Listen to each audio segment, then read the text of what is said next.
Okay, ladies and gentlemen, we're about to get started. If we can find our seats, close the back door. Once you're in, I'd greatly appreciate it. And any of the side doors.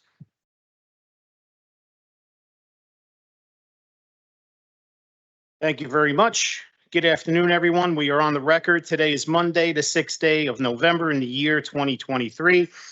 This is a City Council caucus meeting of the Jersey City Municipal Council. We had it scheduled 4 p.m. start, and the clock on my cell phone is showing 4:07 p.m. May we have a roll call for the commencement of this caucus? Councilperson Ridley will be absent. Councilperson Prinzary. Councilperson Bajiano will be absent. Councilperson Saleh. Here. Councilperson Solomon. Here. Councilperson Gilmore is not here yet. Councilperson DeGise. Councilperson Rivera. And Council President Waterman. We have 6 council members in attendance at 4:07 p.m. On behalf of Council President Waterman and the members of the Municipal Council, in accordance with New Jersey Public Laws of 1975, Chapter 231, the Open Public Meetings Act, also known as the Sunshine Law, adequate notice of this meeting has been provided by the posting on the bulletin board of the first floor, City Hall, the annual notice, which is the schedule of meetings and caucuses of the Municipal Council for the calendar year 2023, and filed in the office of the city clerk on Thursday, December 15th, 2022. In addition, at its time of its preparation, the agenda of this meeting was similarly disseminated on Friday, November 3rd, 2023 at 5:50 p.m. to the mayor, municipal council, business administrator, corporation council, local newspapers, and posted on the city's website, so I can certify as to our total compliance with the Sunshine Law. Council President, I'm going to turn it over to you.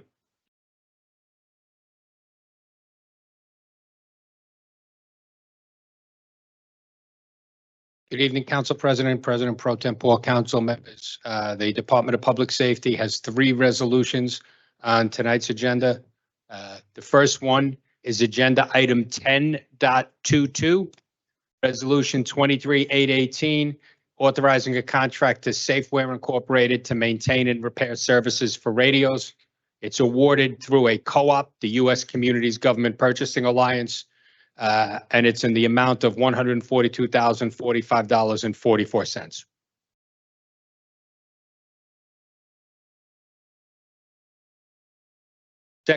Second resolution, agenda number 10.29. This is a correction on a previous agenda item. It's resolution 23-825. It amends resolution 23-451, approved on June 14, 2023. Authorizing the City of Jersey City to apply for and accept a grant award from the State of New Jersey's Department of Law and Public Safety, Office of the Attorney General for the Safe and Secure Communities Act, fiscal year 2023.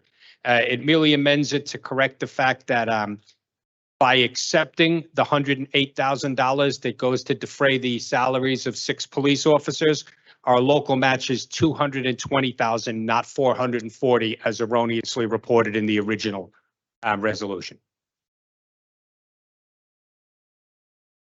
And my final one is resolution agenda item 10.32, resolution 23-828, authorizes the award of a contract to Lawman Supply Company for the purchase and delivery of ammunition. This is New Jersey state contract pricing for the Department of Public Safety, Division of Police. It puts total contract is $151,810. And again, it's state contract and the money is in our budget, this year's fiscal year budget for ammunition and supplies.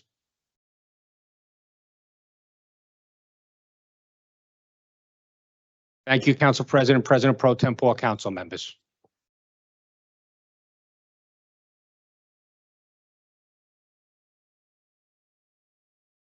Good evening, President Waterman, members of the council. I have 5 items before you. First one is agenda item 1031, Reso 23-827.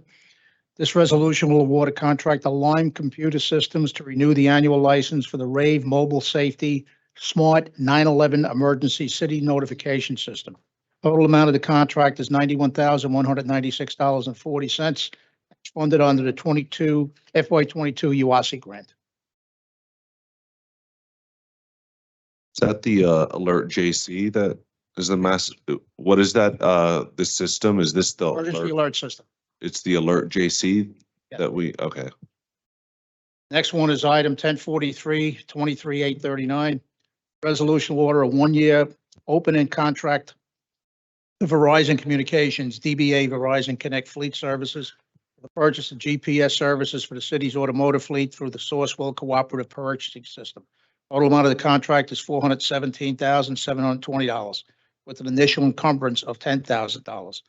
This contract, including this contracted fleet services, parts and maintenance equipment, fleet management system, GPS fleet tracking for vehicles and assets, fuel management solutions, and fleet dash cam video solutions. Questions? Next one is 1044, 23-840. Resolution will authorize the award of an open-end contract to City Auto Truck Parts, DBA Bayonne Auto Parts, for the purchase and delivery of various automotive parts for the city's fleet under the NASPO Co-op for the Department of Public Works, Division of Automotive Services. Total amount of the contract is $100,000 with an encumbrance of $5,000. 1045, 23-841. This resolution will authorize the rejecting of bids received by the city on October 17, 2023, associated with snow removal. The city received two bids from American Asphalt LLC and Garmy Energy Solutions, neither of which were in compliance with the city specifications. Upon approval, the city council, this matter will be rebid. The last is 1046, 23-842. Resolution will authorize the award of a contract to Millennium Communications to install a video camera surveillance system and peripherals at the city's de-escalation center / pistol range located at 1315 Linden Avenue East under the interlocal purchasing tips. Total amount of this contract is $204,540.35. Question. Thank you, Director. Thank you, members. Deja?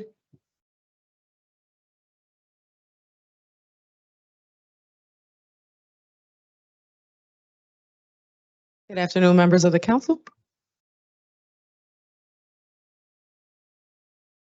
Adi Torres, Program Director for Community Development. I have two discharge mortgages.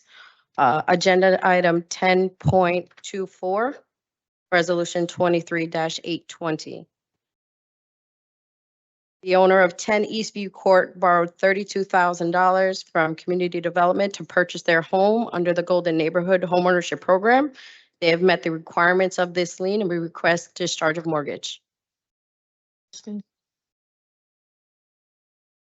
Second item is 10.26, Resolution item 23-822. The owner of 207 Linden Avenue borrowed $18,839 to repair their home under the homeowner repair program. They too have met the requirement of their lien. This discharge is ready. Thank you. Afternoon. I'm Robert King. I'm the Program Director of Affordable Housing and Construction for Community Development. I have two resolutions. First one is Resolution 23-823, Agenda 10.27. It's a resolution authorizing the Division of Community Development to subordinate the home mortgage affecting the property known as 307 Bergen Avenue. Subordination is needed to close on private loans. Questions? Second resolution is resolution number 23-821, agenda 10.25. Resolution authorizing the business administrator to execute a discharge of mortgage encumbering 30 Bergen Avenue, Jersey City. The affordability period expired on December 28th, 2020. Borrower has met all of the mortgagee requirements. Questions? Thanks. Thank you. Good afternoon, Good Council President Waterman and council members. My name is Donalda James. I'm here with the Division of Community Development. I am the Program Manager for HOPWA and the Violence Prevention Grant. This is agenda number 10.28, Resolution 23-824. As you may already know, this is a grant through CDBG to address the residual effects of COVID. And we went through the entire process of RFP, our decision committee members coming to the decision to grant Jersey City Activity League and Scores Reentry. And this was designed to address residents through a continuum of care, addressing youth and those going through reentry. We decided to split the award of $500,000 to 2 awards of $250,000 each, which would cover a 2-year period. This will address youth activities and reentry program services. Thank you, Council President, members. Wait a minute. Sorry, Wait one moment. Ms. James, quick question. What's our process for sort of evaluating the success of these grants over the 2 years that they're going to be given out? So there will be surveys developed that will, for instance, for the Police Athletic League, the surveys will cover teachers and parents, and it will measure the progress with the youth from educational activities and the decrease in disciplinary actions in schools. And we also would like to look at the decrease in level of violence in the community. So a survey is going to be developed to measure that in those 3 ways.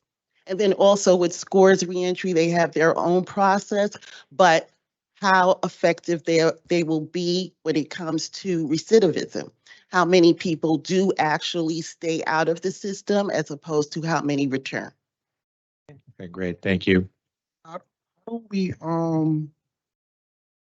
so this grant was 500,000 and both recipients received 250 apiece Yes, with over a 2-year period.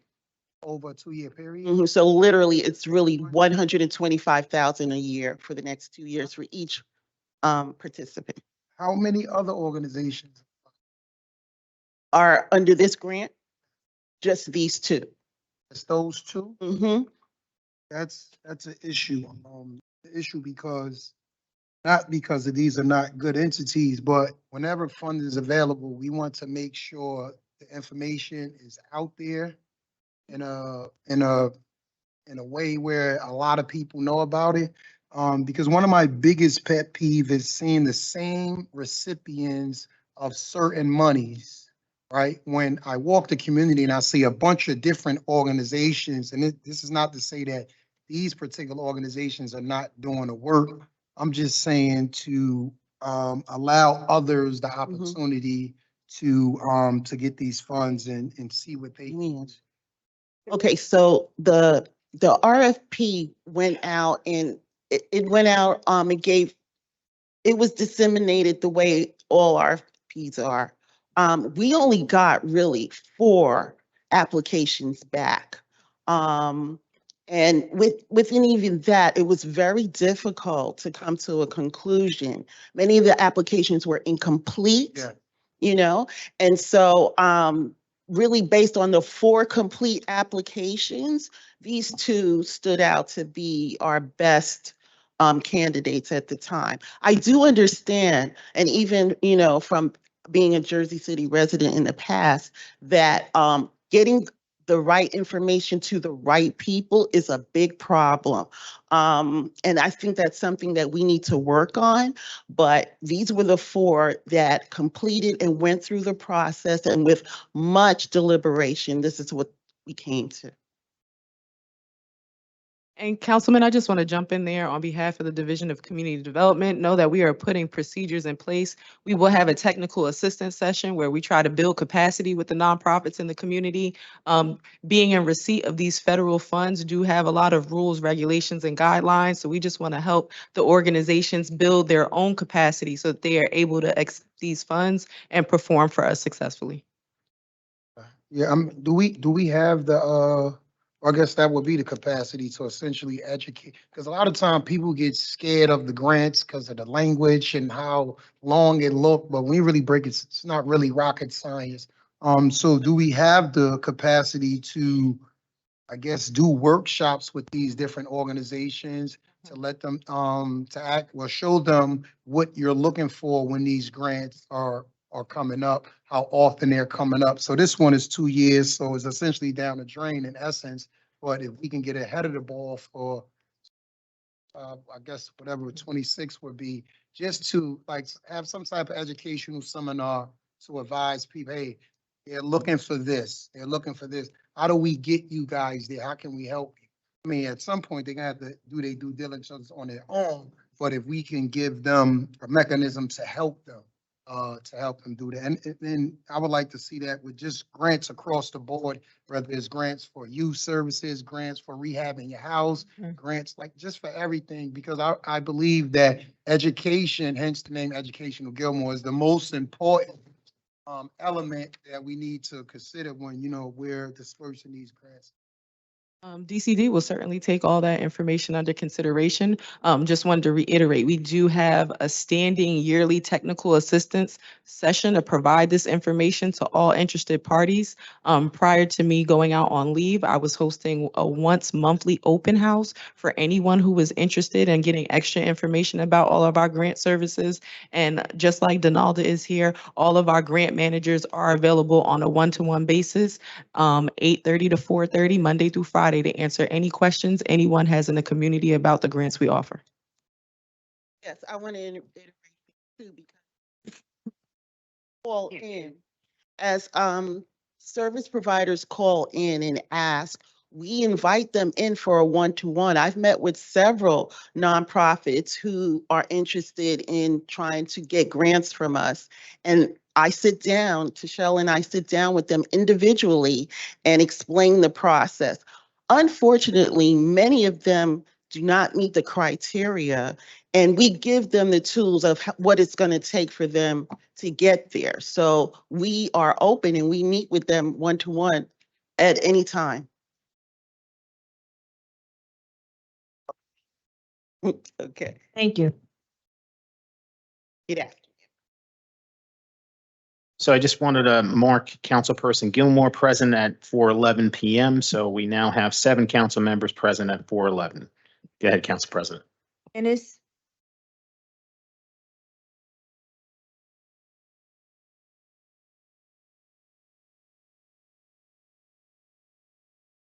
Good evening, Council President, and ladies and gentlemen of the council. I have 2 resolutions changing custodians for the 2023 petty cash funds. Agenda item 10.6, resolution 23-802 is Felix Goss, the Division of Housing Preservation. Item 10.7. we just go over that first one, 10.6. Yes. Is there any questions on that, guys? Okay, go ahead, Dennis. Sorry. 10.7, 23-803 is Romesa A. Chowdhury, Community Development. Any questions? Thanks. That's it. Tracy?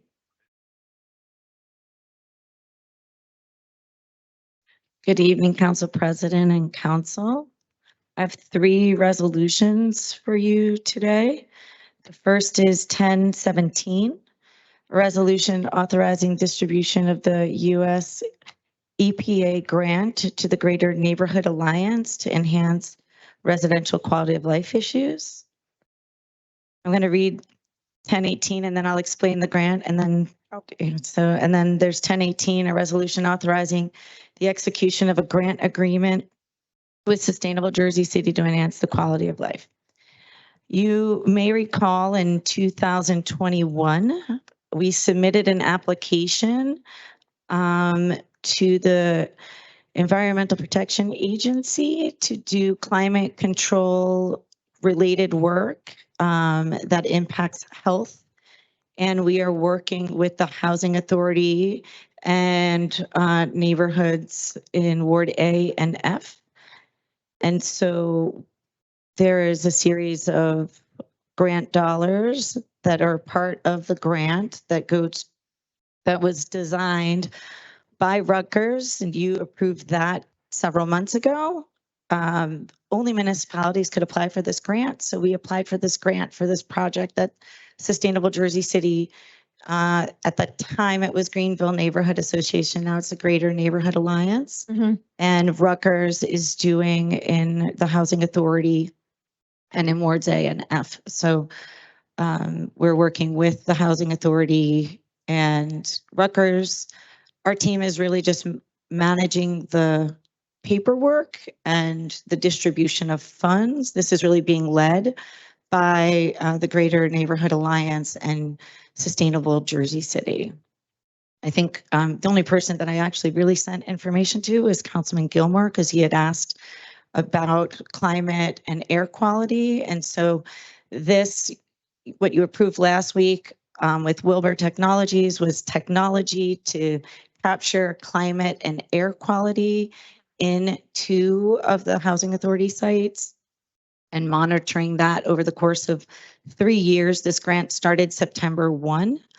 We're just waiting for additional paperwork. I think for us to be able to continue to talk about it in depth, but it includes leadership training in the community so that the community is connected to environmental injustices and how, as community members, they can engage in climate and heat issues as that pertains to the health in their neighborhoods. So these two, 17 and 18 pertain strictly to air quality, quality of life, or? Yes, this is particular to a US EPA grant. This is not city funds. This is really a pass-through for us. We just didn't have the capacity in 2021. I think at the time there wasn't a leader in the Office of Sustainability. Now there is, so I'll share all this information with Director Patel, but we wanted to get it off the ground because it came through the guise of health issues through the EPA. So it's nearly $500,000 over the course of 3 years, with funding going for technical assistance from Rutgers, the technology from Wilbur Technologies, and being led in the community, and we're funding the community organizations doing the work. Of that money, $10,000 goes to the health department for managing the grant.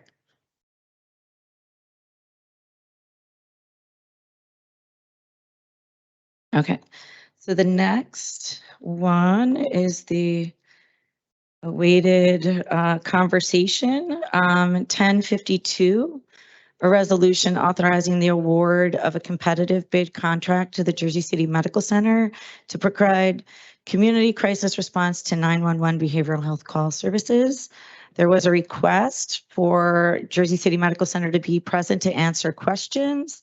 Vice President of Operation, Rob Winston, is here with his team to address some of the questions that were asked at the original introduction early in October and additional questions you may have. So I'm going to invite Rob up.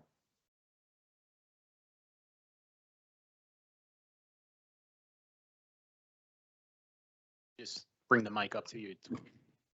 Thank you. I think. Hello. Hello, good evening. Good evening. If there were specific questions, I'm glad to answer any questions you may have. How you doing, Rob? I have a question. So we need to be as specific as possible. What does your program have? What type of support they can bring out to the community? How do they engage with the community? I mean, there's way more questions than this, but we just want to know that specific part. So the intention behind the RFP was to have a response to emergent services or emergency requests for mental health crisis in the community.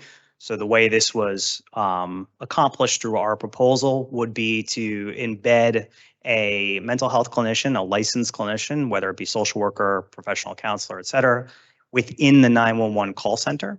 So they would be part of the emergency medical dispatch team. So as a 911 call comes into the 911 call center, it's routed first to JCPD.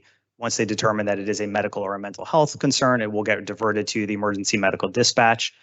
Emergency medical dispatch commences. There is a criterion that they must follow and questions that they must ask to rule out any co-occurring medical or emergent medical issues that would require, per se, an ambulance. Excuse me, as I eat the mic, an ambulance or another field. During that call, while the emergency medical dispatcher is on the call, simultaneously, the clinician will join the call as well. Once it is determined that it is not a medical crisis, the call is automatically transferred to the mental health person to complete an assessment. Based on that assessment, our mobile teams in the community would be dispatched. That mobile team will consist of an EMT and a licensed mental health professional. They will arrive on scene, engage with the individual's family, community members, determine what the issue may be, and from that come up with a disposition. If it's determined to be a medical emergency, they will activate EMS. If it's determined to be a mental health crisis that can be de-escalated in the community with the right resources, there's going to be warm handoffs up to and including bringing people to services. If it is something that they are able to de-escalate, doesn't require immediate approach, they'll be able to make a referral to an outpatient provider and then do follow-up care in the future to make sure that person gets linked appropriately with that connection. So that is the great overview I could give you. So, okay. I just want to ask one more. So what's the difference, right, between what you just said to what's been going on? Has there been an EMT that goes on with the mobile crisis unit in the past to make that diagnosis that, this person needs the help that they need, this patient? Mobile crisis, which is a different and separate program that is run by the Division of Mental Health, does not involve EMTs or EMS in their responses. The reason we designed it with EMTs was really twofold. One, often there are situations and opportunities where there could be emergency medical issues that are comorbid or going on at the same time for an individual who might be also suffering from a psychiatric crisis, and therefore having a team involving people who are very specifically trained in emergency medical procedures, such as an EMT, along with a licensed clinician who is a mobile health will be able to, mental health, would be able to appropriately respond to whatever they came up with in the community effectively. A very simplistic example is that an individual suffering from hypoglycemia may be showing the symptoms or signs of a mental health crisis, but it's really impacted by the fact that their blood sugar got low. And this way, we're marrying those two things together. The Psychiatric Screening Center, which does mobile mental health, is specifically there for screening for mental illness to determine if an individual is in crisis and doesn't rise to the level of dangerousness to self, others, or property, they could be taken against their will to the hospital. Several questions, but I'll try to ask the most important ones first. So you mentioned when the call was made, and correct me if I misinterpreted what you said. If a call is made, you make the decision to either one, have the EMTs answer it, have a medical clinician answer it if it's able to be de-escalated in a self manner. And then there was a third, and that third, I believe, is to call the police. I feel like we've gone in two different directions, so hopefully I can clarify a little bit. So you said when someone makes the call, right? Correct. You go to the scene, right? What are the options? What are the options that team or that individual have to make that? What are the three options? Or When the team arrives, so once it's been determined that a team from this program, from the BERT team, is going out, they would go out there, do a complete assessment. And that assessment is, in a sense, a marriage between an emergency medical assessment that an EMT and an ambulance would do, and a mental health crisis assessment in terms of what's going on, to make sure that we're ensuring the needs of that person, that community member, is being taken care of. From that scenario, we would determine if it's not a medical crisis, so let's just say no blood sugar issues, nothing like that. It is truly a mental health escalation or concern.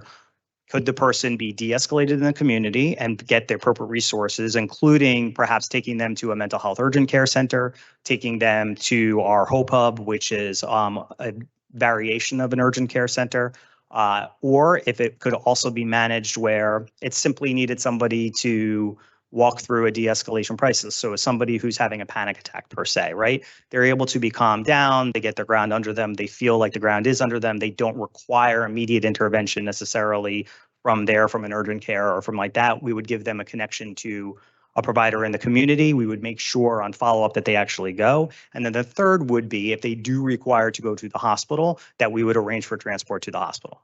So, like, can we see in black and white, right? What determines if a person is in the phase where they just need medical attention versus where they need mental health intervention versus where someone else has to be in?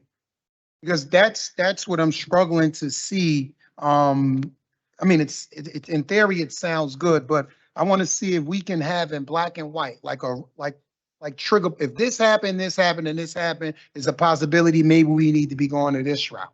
That's one. Is there a handbook, is there something to help these people come to these conclusions that they make? Handbook is a tough, I see where you're going. I think handbook is a tough thing to go to because a lot of this is based on clinical discretion and based on completing a clinical assessment. So bringing it back to a medical, right? So the emergency medical dispatcher is on the phone and the individual who is in crisis also is saying on the phone that they're having significant chest pain. Chest pain, you're getting an ambulance. No matter what, you're going to get an ambulance because chest pain rises to the level of potential cardiac problems in addition to, or perhaps related to whatever mental health issue is going on. And that criteria is pretty clear in the 911 emergency dispatching. So that's a federal guideline that is followed. I could work on getting that to you. I don't work in mobile health per se, but I could certainly try to achieve that for you. As it relates to making a clinical assessment and a clinical judgment on scene, that really is based on, there is an EMT guidebook of how you do a medical assessment. As it relates to clinical mental health assessment, there are a variety of different ways to do it. We use a biopsychosocial assessment that gives you kind of ideology of what's going on right now, what's led up to this, what has this happened before, what has been helpful, all of those kinds of things, including observing behavior, right? You're just also talking to family members. So it's, as I know you're looking for it to be prescribed in black and white, clinical assessment can vary. My next question is the hours of operation. How do we get to that point? It was in the RFP. I just simply responded.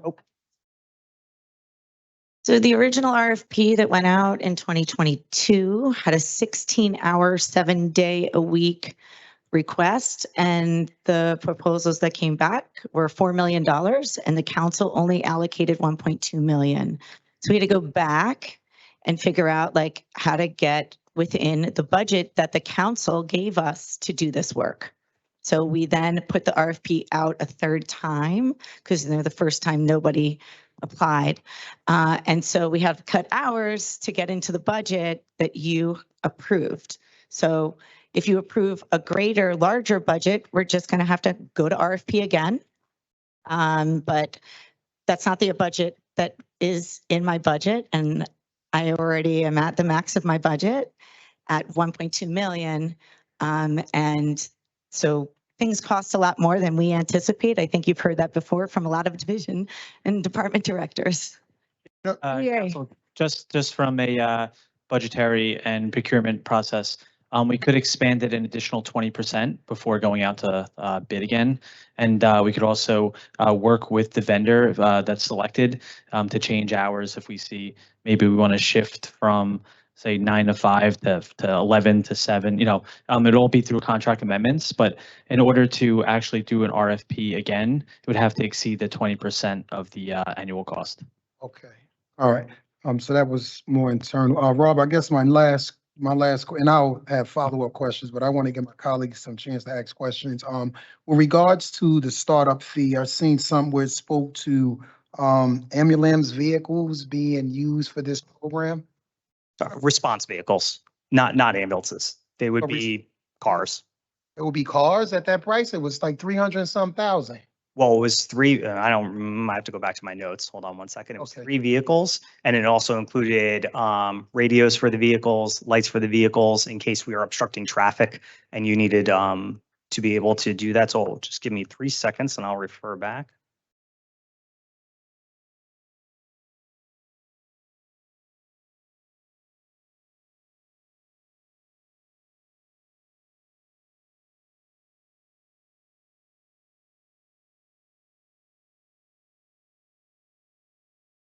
So the 3 vehicles, we totaled at $130,000, and that's just for the purchase of the vehicles, and then another $135,000 to convert to be able to have the radios, lights, and equipment in them.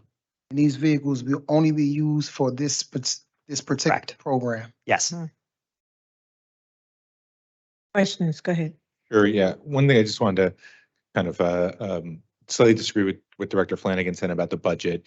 In 2022, the council did not pass the budget until October, so we were based off of the administration's budget that was introduced. So just clear, but we understand that we do have the ability to allocate more resources to a program that we do care for. A couple just specific questions on follow-up services. So if the team meets somebody and deems that they need additional services to solve the root cause of whatever issue they're dealing with, what specific follow-up services does the BERT program intend to offer?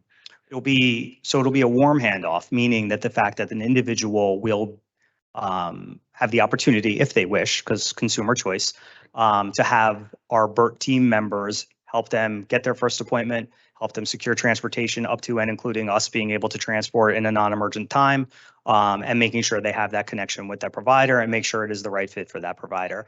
We've been working with numerous mental health providers throughout the entire community for years, and we maintain relationships to be able to do that. And would that incorporate, you do that warm handoff? Is there any sort of check-in a month, 6 months later to see if the person is still in that program or in services? We didn't necessarily include that in the RFP, but best practice, of course, is to engage and make sure that the person is engaged. Most likely would be a 30-day check. Okay. And then could you, in the proposal, I think it says JCMC will require the law enforcement response to be available for crisis situations which have been determined to be unsafe or require the assistance of collaborative law enforcement. Can you just sort of outline, in a situation where a determination is made that it may be unsafe, how are JCPD and the BERT team working? And it could be collaboratively, differently, just like give me kind of the outline of how you envision that working. I can tell you how I envision it. Of course, it would be a dialogue with JCPD and with their leadership, but I imagine it to be a synergistic process where we have made that determination. We are there together on scene, and we are together coming up with a best case scenario. Obviously, scene safety is the most important thing for any responder in the community, and we want to ensure that for everybody in the safest way possible. So would there be a scenario in which, you make the determination, JCPD is on scene, and then you would have a member of the BERT team and an officer working together, or would there never be that kind of paired response of an officer and a BERT member, directly interacting with someone? I think it's hard for me to answer that without JCPD being present because I can't speak specifically to their protocols. I don't have an objection to our individuals collaborating full-fledged with JCPD. Understood. And then 2 other questions, and I probably have a few more, but I'll stop then. You did mention earlier from Councilman Rivera's question, the mobile crisis unit that exists today. Can you just clearly outline for us how what does that unit do, and how's that different from BERT, just to get clearly? So the way the RFP was intentioned for BERT to respond to is that an individual who seeks out help through 911 for a mental health crisis, the BERT team would be the initial responder. The mental health crisis team doesn't necessarily respond to 911 calls. The mental health crisis team, through the Division of Mental Health, has a separate hotline that anyone can call. It's in every single county, and they make a determination based on a telephonic assessment whether a mobile crisis worker should go out to the community, whether the person's experiencing a crisis that rises to the level of 911 emergency, or whether the person can be de-escalated through the phone call and be able to have a handoff and do those things. Those are Division of Mental Health funded, as I said, and they're secondary and almost primary responsibility is to assist with individuals in the community who are suffering from a crisis that rises up to imminent danger to self, others, or property, and authorize for them to be brought to the hospital against their will. They are them and the police officers are the only folks via statute who are able to do that. Okay, great. And then the last question I have for now is, I know the state is starting this 988 program with a version of response teams. What's your understanding of the overlap with this proposal, and how would you see BERT and the 988 teams working together? Would be a very similar process from my understanding. The 988 RFPs just went out for mobile response. They're due back first quarter, I want to say, for next year. There's 11 988 authorized response teams for Hudson and Essex, if I remember correctly. Please don't quote me. You can look at the RFP. It would be a very synergistic program. Essentially, the way this would work is individuals dialing 988 would be routed through the 988 system. Individuals dialing 911 would be routed through the BERT system. There is a potential, obviously, for overlap there. And have you had, I know they just issued their RFPs, but do you have any current communication with them and their program? With 988? Yes. So the mobile response has issued out their portion of 988, the actual 988, the provision of answering the 988 calls, and then how they're routing. Yes, we've been in contact with the Division of Mental Health. Some of those calls wound up routed to current mobile crisis. Okay. For now, I'm deferring to others here. I was going to ask, so the mental health clinician that's with the dispatch officer or dispatch center, are they there 24/7? Is there a time limit that they're there for? Or is The intention was during the hours of operation of this program. Which was, I believe, Monday through Friday, 2 p.m. to 10 p.m. Okay. And this question's for the administration. I don't know if, so Director Shea has said that there was a certain amount of calls for mental health services in Jersey City. Do we have data on the time periods of those calls or? So the data that we collected was what we used to put the RFP out. So Paul worked with someone on the 911 team that provided him quarterly data to better understand timing of those said calls so that we could schedule and put out an RFP that was reasonable within the $1.2 million budget we had to deal with. Thank you. Is there a time limit for the mental health professional that's on scene in terms of, they're dealing with a mental health issue? Is there going to be a time limit where they say, hey, we should call, police, we should do something, or will they be there until the situation has been calmed down? And Time will not be the factor. It's clinical decision making. Okay.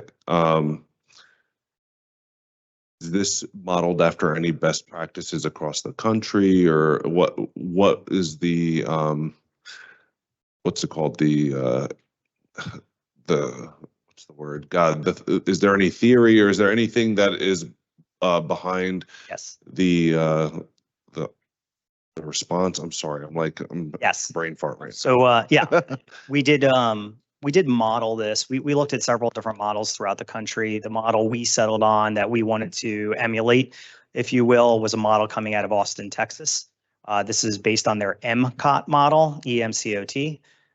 It is not 100% paralleled because of the way Texas regulation and law work around paramedicine is different the way the New Jersey law is. So it's not a perfect match, but we took from their best practices and their successes and their outcomes that marriage of mobile health, this type of response, and how we did it is based on the MCOT model.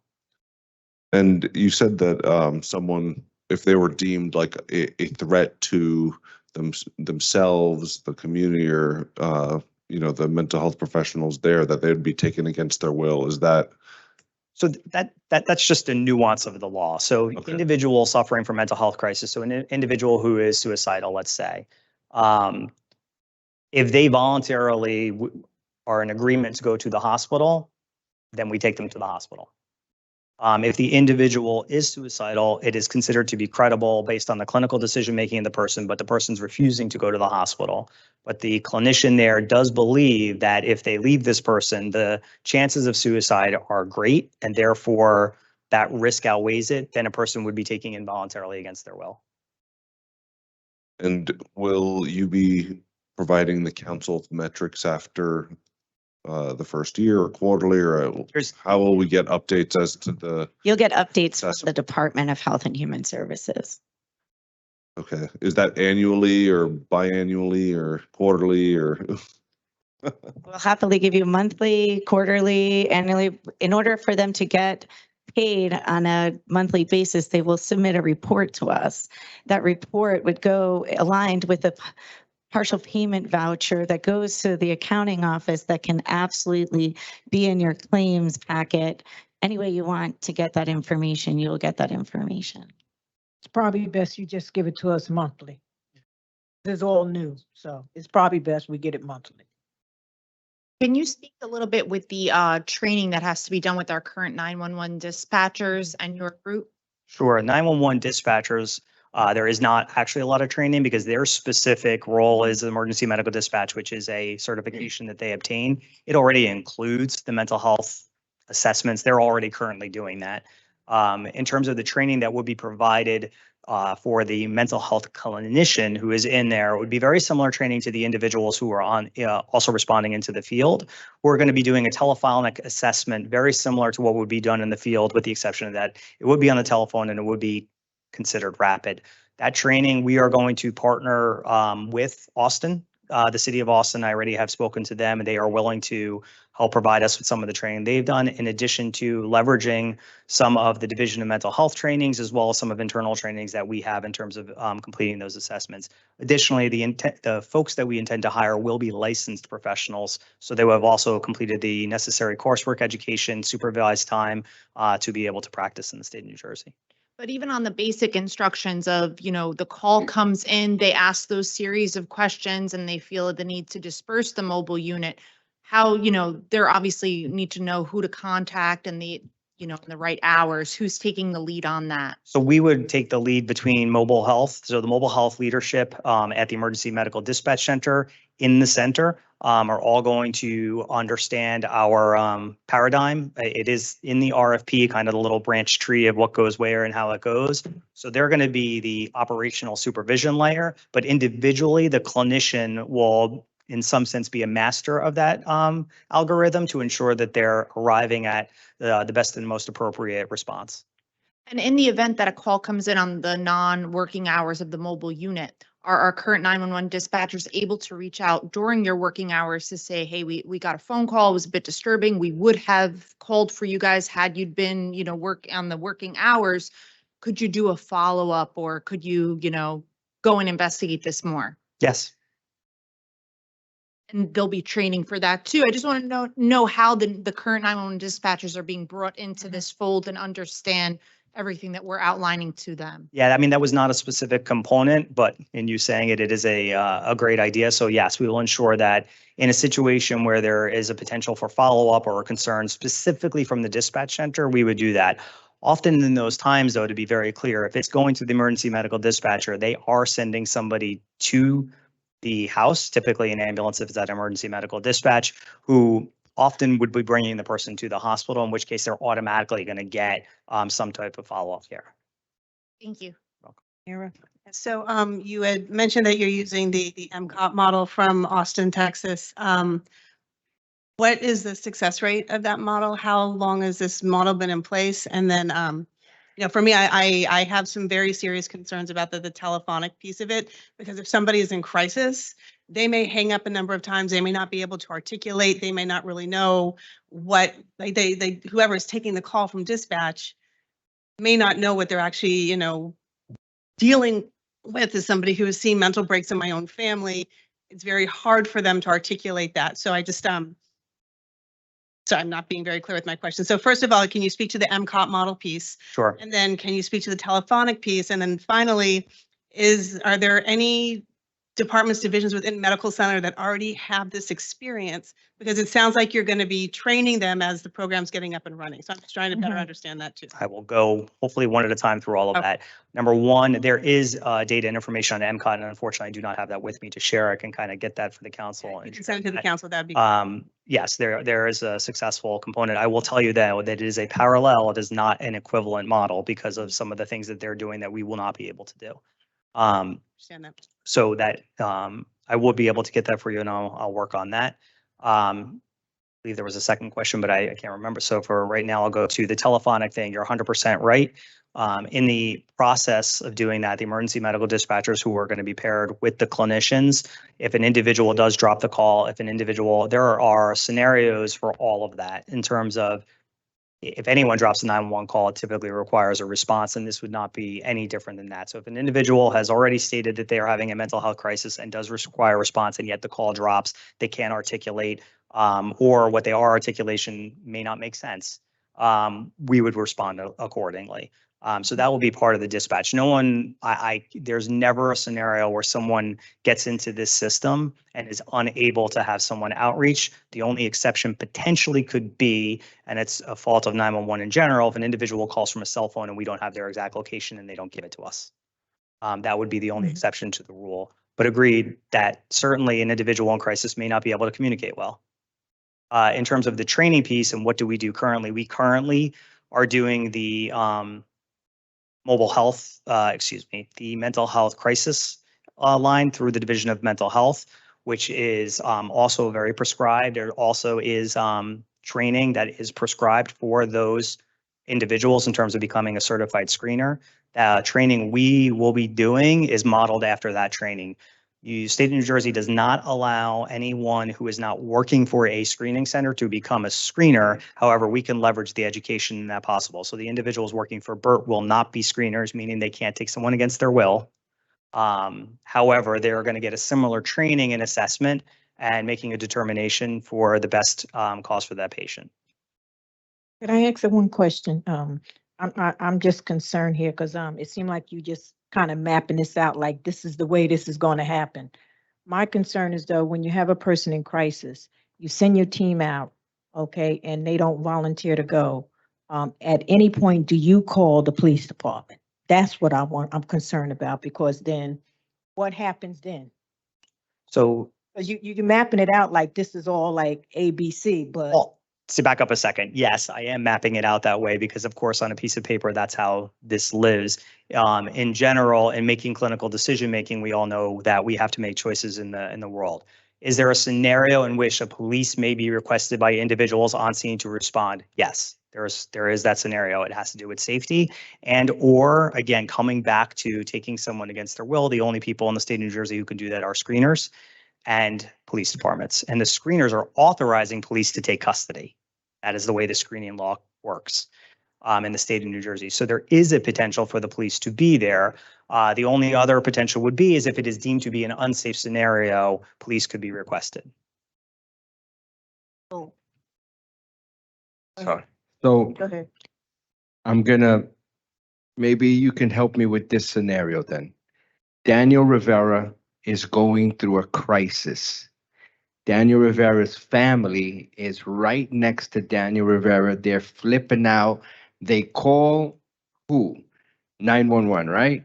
Now, is there a communication between 911 and your entity so that our call takers can say, what is your medical emergency, right? And then what happens? We would be for the BERT team, the mobile responders are going to be dispatched and in communication with the dispatch center who's taking the call. And your dispatch center is where? It's the mobile health dispatch center for EMS. And where's that at? I believe it's in New Brunswick, but I would have to check that for you. Okay, thank you.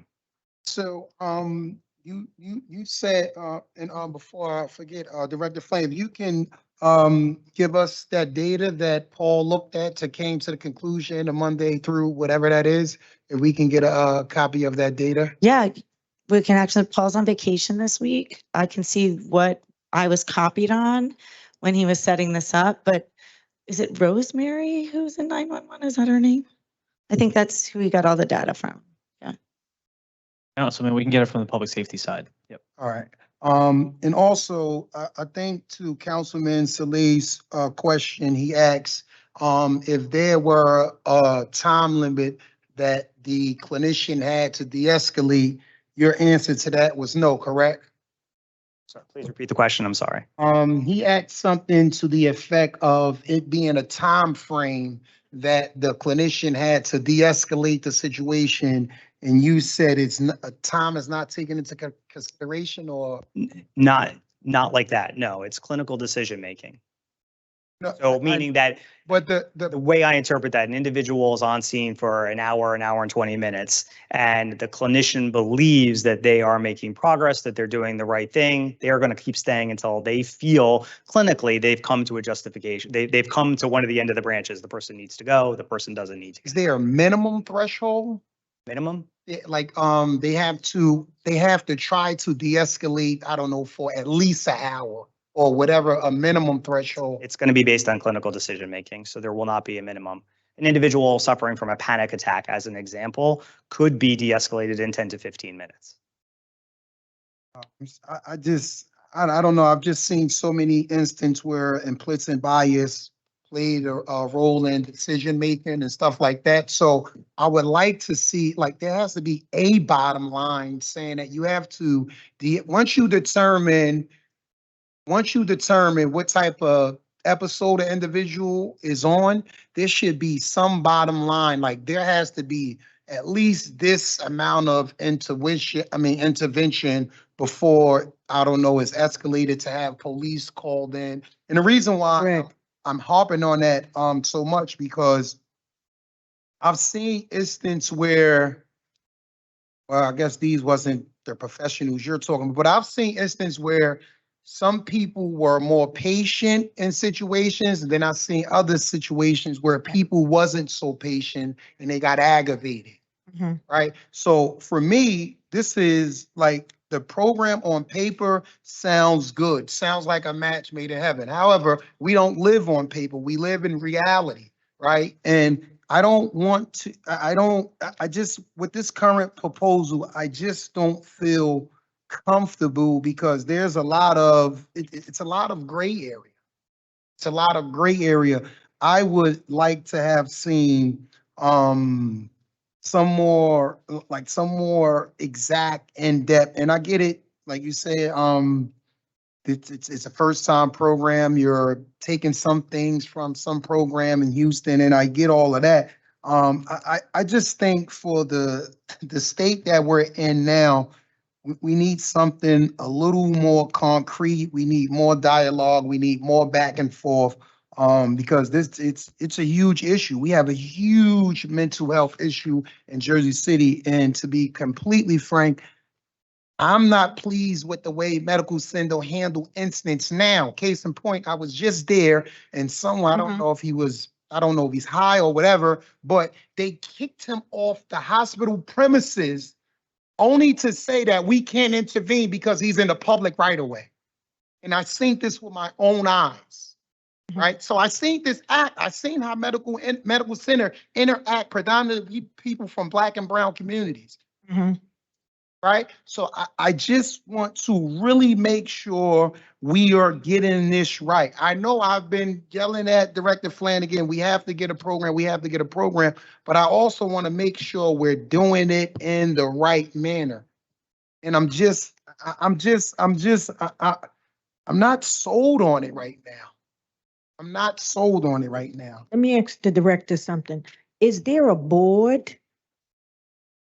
Since this is the first time this is happening, can't we create a board where the I mean, by community can ordinance, be you a can part of create it? a review committee for mental health services. I think it's really important for you to know that, like, the first time we put this RFP out, very similar to what Councilman Gilmore said, 0 people responded. Yeah.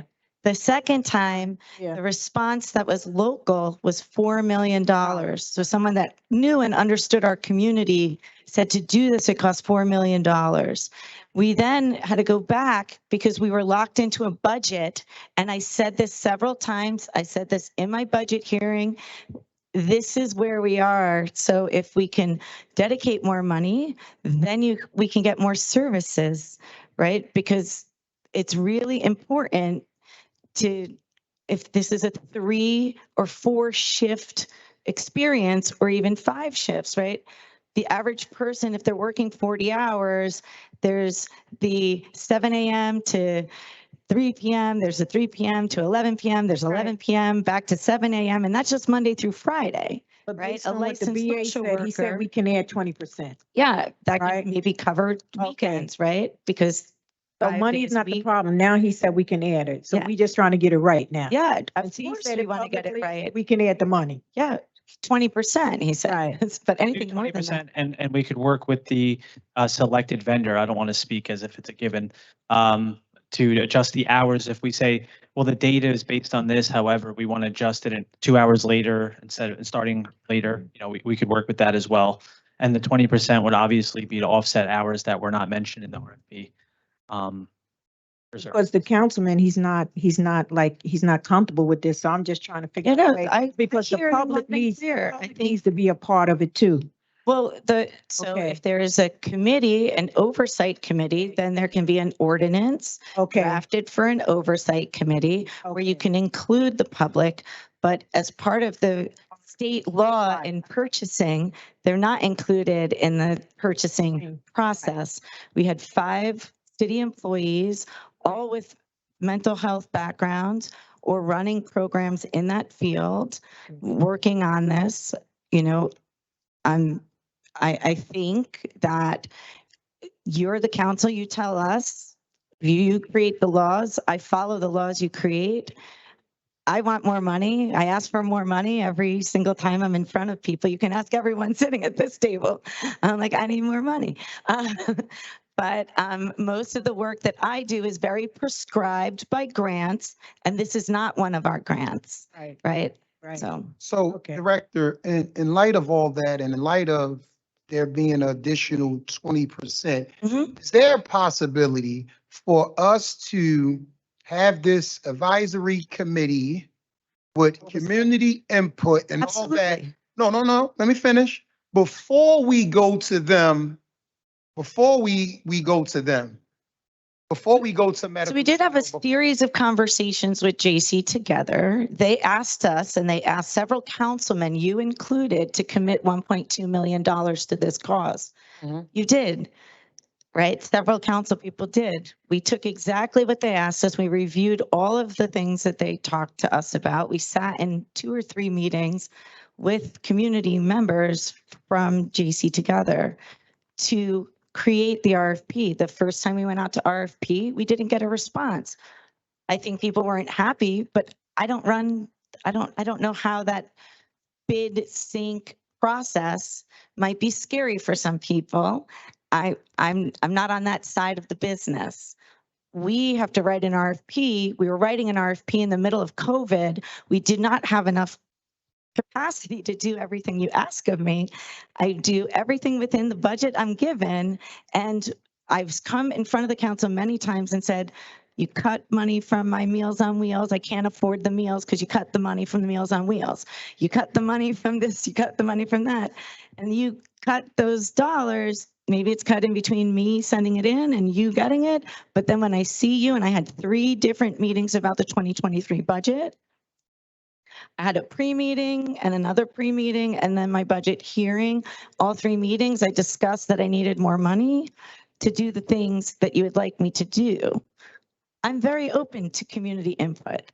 We are continuing to open task force and commission so we can sit down and create an oversight committee. That's more than okay.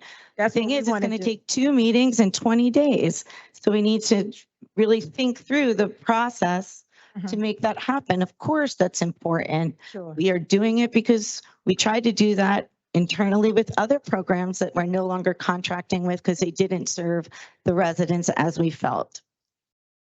I'll make 2 comments about that. I thank you, Director, for everything. I don't necessarily think all of the money should be coming from Health and Human Services, though. This is a public safety department initiative as well.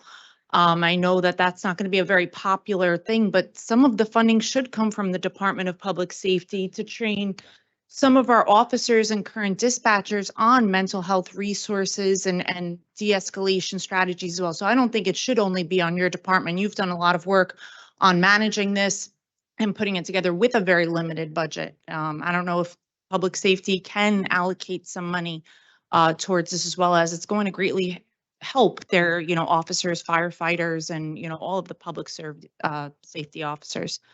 Are any of these services to citizens contingent on having insurance? Or, is anything, if they wanted some follow-up care and weren't insured, where does that come from? And we still work within the safety net of the Division of Mental Health and Addiction Services. So follow-up services for individuals who are uninsured or underinsured would be linked with providers already established in the community or set up to serve that, whether it be under a grant or whether it be under a fee-for-service model through the division.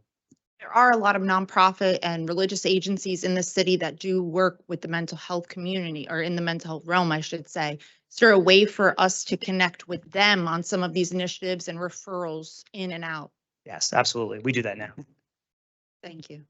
Thank you. Okay, thank you. Thank you. And, what's his name? Ann?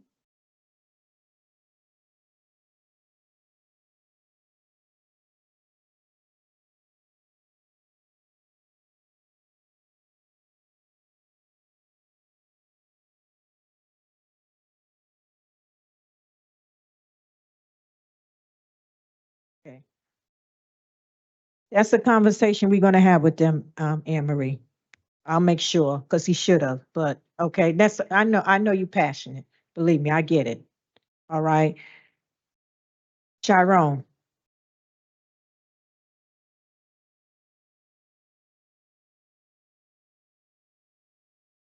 Good evening, Council. Evening. Here before you, item number 10.23, Resolution 23-819. It's a resolution authorizing the City of Jersey City Division of Housing Preservation to apply and accept funds from the New Jersey Department of Community Affairs under the Lead Remediation and Abatement Grant Program 2023.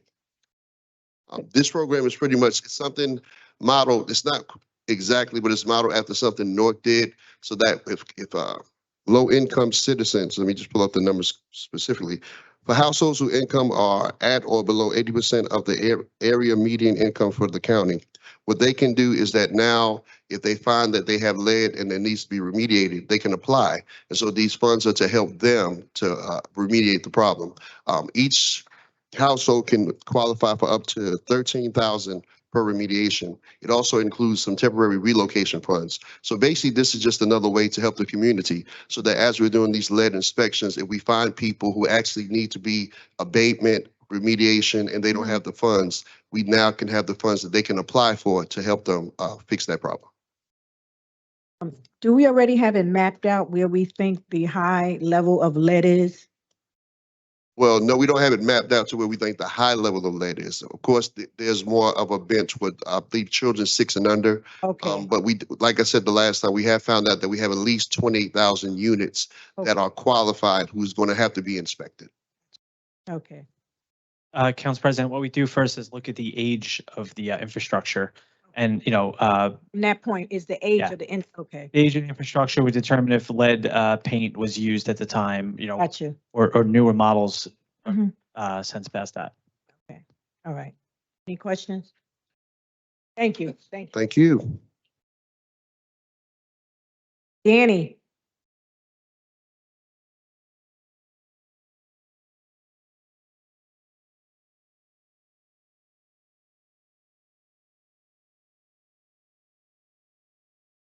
Good evening, Council President, council Evening. members. I have 2 resolutions on behalf of Department of Finance. The first item is resolution number 23797, agenda number 10.1. It is a resolution authorizing calendar year 2023 appropriation transfers for the Department of Infrastructure, and the amount that we're requesting is $15,000. Any questions? Did we have available positions? It looks like a transfer from architecture to infrastructure director. And I was wondering, we've had maybe open positions in the division of architecture, and have we been able to fill those? Have those been advertised? We know the architecture department we're giving them a lot of work without enough staff. Right, so, Councilman, I know we have that information, but I don't have those specifics with me right now. I'll be more than happy to email you that as soon as I get back to the office. Sure, yeah, and just let us know what positions in architecture have been filled. Absolutely. Thank you. Next, Council, I think it's best that we pull 1 and 2 until we have adequate information and memos from. 10.1 and 10.2? Okay. Right, and 10.2, it's a resolution of. Andy, we're going to pull it. Yeah, I want a memo from finance explaining what each transfer is for. Right? And Okay. we could follow up with. the But just pull it, departments. so. Okay. Yeah, it's just, we've had a past practice where we discussed providing more information. Okay, thank No worries. Thank you. Maybe for next time, Danny.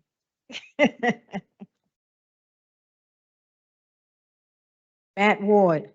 The record, it wasn't Danny's. I know it wasn't Danny. Danny's good.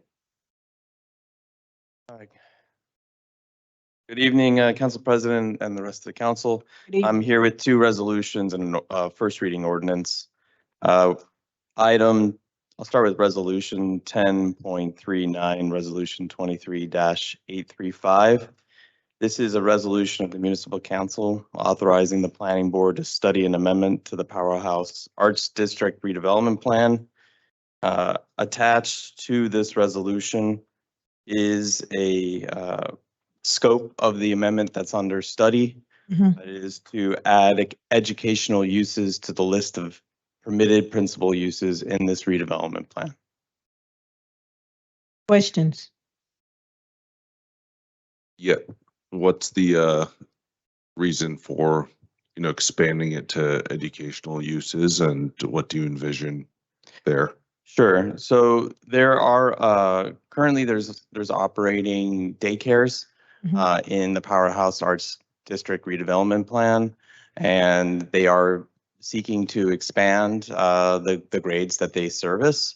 And that would mean that they would need to, they would fall under the definition of a school or educational use rather than a daycare. Questions? Thank you. Sorry, just to make sure, thank you, Matt, and I'll do some outreach after this meeting.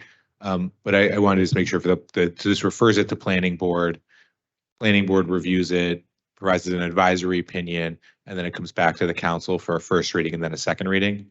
That is correct. Just want to make sure that was there. Thank you.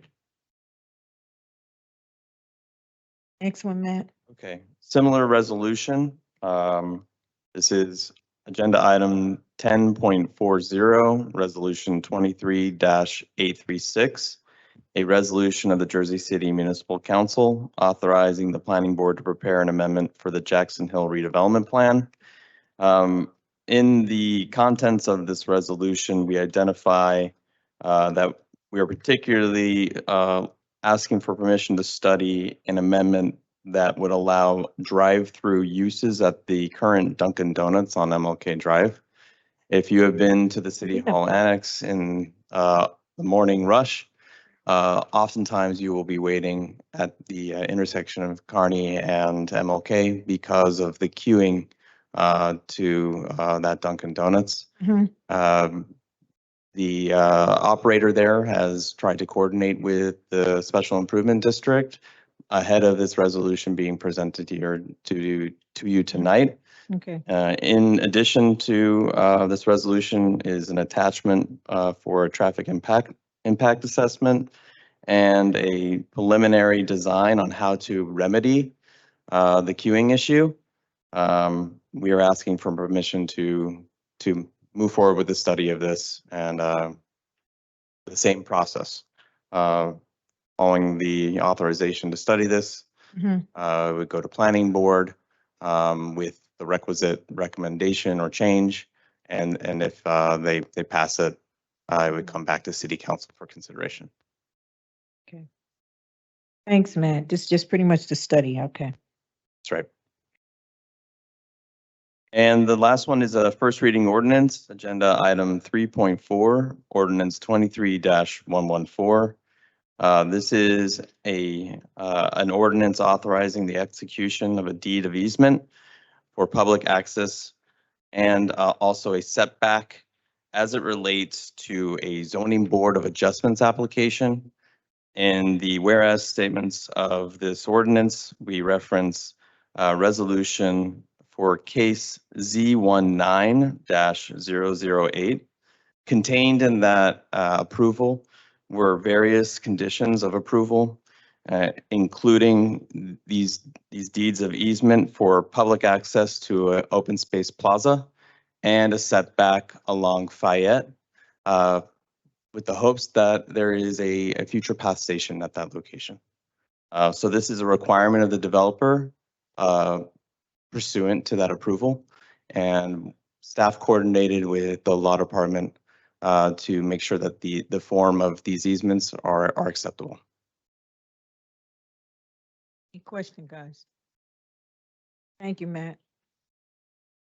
Thank you. Joe?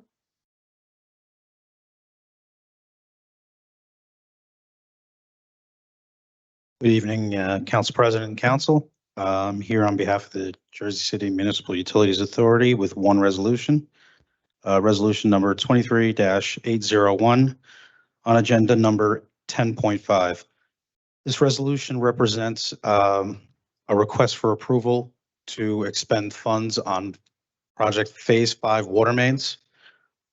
Unfortunately, at the time that we came forward with the Phase 5 sewer mains, the water mains had not yet been formulated. This project was added later as we're going through our paperwork now to go ahead and attempt to get some financing, $100 million for the drinking water funds that we need desperately. We see that this is a formality that needs to occur. This project was built between 2020 and 2022, representing $11 million of water main upgrades. So it's really a formality that I ask your approval now after the fact so that we can move forward with the bonding on the drinking water. This has nothing to do with any kind of franchise. I'll see you very shortly on that. We're going to have some fun. Questions?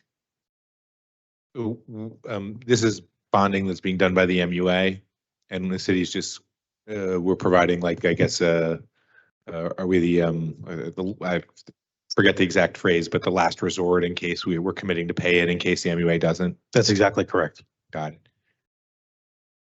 Yeah. Hopefully, confidence that won't happen. All right. Understood. Okay. Thank you.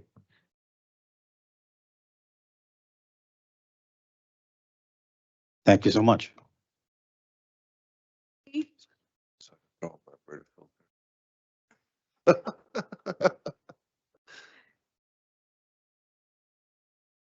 Good evening, Council. Evening, Keith. Council President, it's always good to see you guys. I have 4 things on the agenda today for the Department of Recreation. My name is Keith Donath, Donath. First one is item 10.20, resolution authorizing the City of Jersey City Department of Recreation and Youth Development to accept a grant from the Hudson County Department of Health and Human Services for youth mental health first aid. This training for the staff, or explain exactly what it would take place? Yeah, the teen mental health, this is for where we have about 600 kids where we're going to be doing training with the kids. Oh, for the kids. okay. The training is with the kids? Yes. Not just the instructor Not themselves? Not just the instructors. It's not a trainer. It's for the kids themselves. That's good, yeah, the kids. Okay. I apologize, I don't have my glasses on. Next resolution is number 10.21, resolution 23-817. Resolution authorizing City of Jersey City Department of Recreation and Youth Development to accept a grant from the Hudson County Department of Health and Human Services for the Municipal Alliance to combat alcoholism and drug abuse.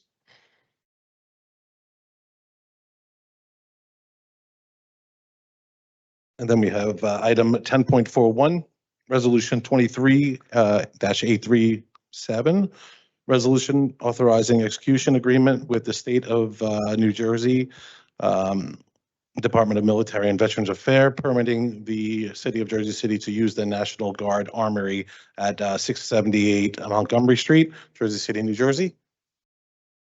We'll use that up until about March. And then the last one is focused on parks. Item number 10.42, resolution authorizing the renewal of open-end contract with Clark Moynihan Landscaping and Construction LLC for general maintenance of various parks for the Department of Recreation, Division of Park Maintenance. Questions? All right, great. Have a great evening, guys. Anar?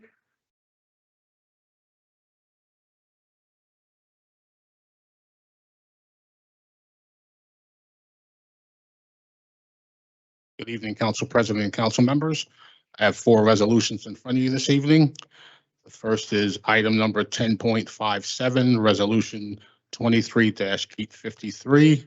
It's a resolution of the City Council of the City of Jersey City amending resolution 23-282 to continue the imposition of the moratorium on accepting applications for Class 5 cannabis retailers. It's extending it through February 15th of 2024.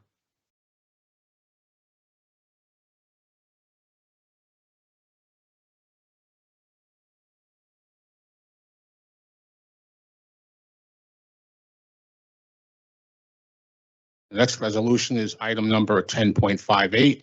It's resolution 23-854. It's a resolution providing local support for High Keys 201 LLC to operate a Class 5 retail cannabis business at 95 Monticello Avenue. It was approved by the CCB on March 27, 2023, the Planning Board on September 5th, 2023. They have 2 MOUs, one with Angel Cares for $10,000 for 1 year, and the other one's with Camp Liberty for $5,000 for 1 year. Smart.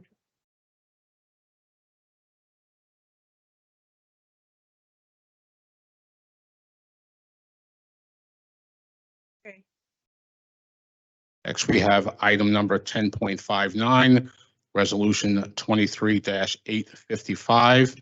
Also a resolution providing local support for Greener on Grove LLC to operate a Class 5 retail cannabis business. They will be located at 608 Grove Street.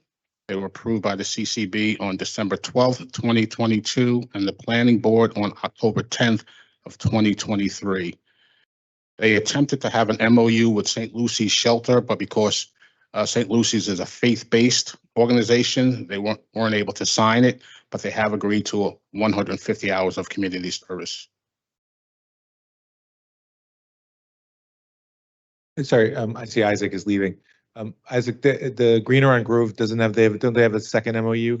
Greener on Grove, 608 Grove.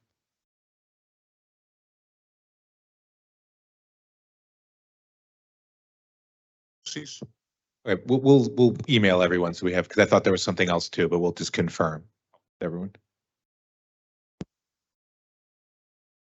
Last, I have item number 10.60, resolution 23-856. It's a resolution providing local support for Bud Space LLC to operate a Class 5 retail cannabis business. Bud Space will be located at 270 Newark Avenue. They were approved by the CCB on September 12th, 2022. The Planning Board on May 9th, 2023. They have 2 MOUs. One is for $5,000 to Scores Reentry for 3 years. And there's also another one for $5,000 to Sarah's Daughters for 3 years. Question? Thank you.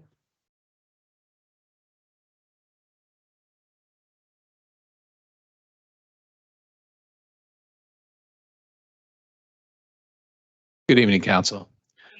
I only have one tonight. It's item number 10.11, Resolution 23-807. It's a resolution rescinding Resolution 23-743 that referred proposed amendments to the Journal Square 2060 redevelopment plan to the Planning Board for review. Essentially, everyone kind of wants to go back to the drawing board on this one, and the Planning Board's attorney wanted the council to rescind the referral so the 35-day or 45-day clock that's running would essentially halt. Is this consistent to what the councilman wanted, correct? Yes. Okay. And just correct me if I'm wrong, but we could always, the councilman's urging, he could always bring it back if. Correct. We can re-refer And it start to the the planning process board again. with the Right. amendments. That's the idea. And do you know, is Councilman Bojano here on Wednesday? He'll be here Wednesday. He'll be here Wednesday. And council, just for clarification, we're looking to proceed with a cleaner version of the ordinance. That's why we're going through this step. Okay. It's the only one you have, John? Oh, okay. Brian?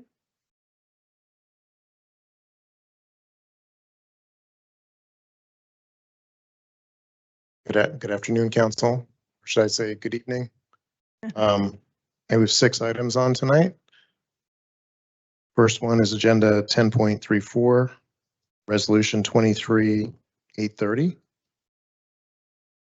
This is a resolution authorizing an award of contract to Adamo Brothers Construction for Riverview Fisk Park artificial turf.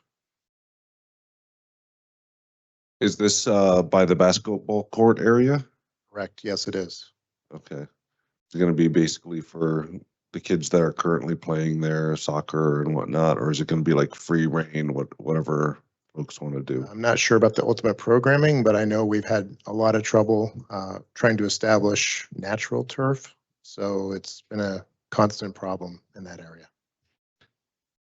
Director, how big is the field that you're going to put the turf on? It's not a full-size field. It's probably about 100 by maybe 50 or so. Thanks. So let me just, you knew you was gonna open up Pandora's box with me here, right? Of course. So we're putting the artificial turf because the sod that normally gets to this park doesn't keep, correct? There's a few more reasons than that. So for 28 years, the sod at Roberto Clemente Little League on 6th Street, same situation. And we've been arguing that, and we've been arguing for artificial turf, same park over at Enos Jones Park. Same thing. So maybe we should then have a discussion as well, so we can talk about that. I mean, they should turf up all the fields, but this is a very, very small area relative to baseball fields. But I said that we should still turf it. So the city should be committed to turfing all the baseball fields. Council, so as you're familiar about, every 18 months, we come back to council for capital. That timing is right around January. So we'll be asking for the council's input. Obviously, this will be a priority, but yeah, we could definitely facilitate at least the more vulnerable fields and then carry throughout the city. Pershing fields, it's been asking for that for a long time, but this is a very small space. If you've seen it, it's right next to the basketball court.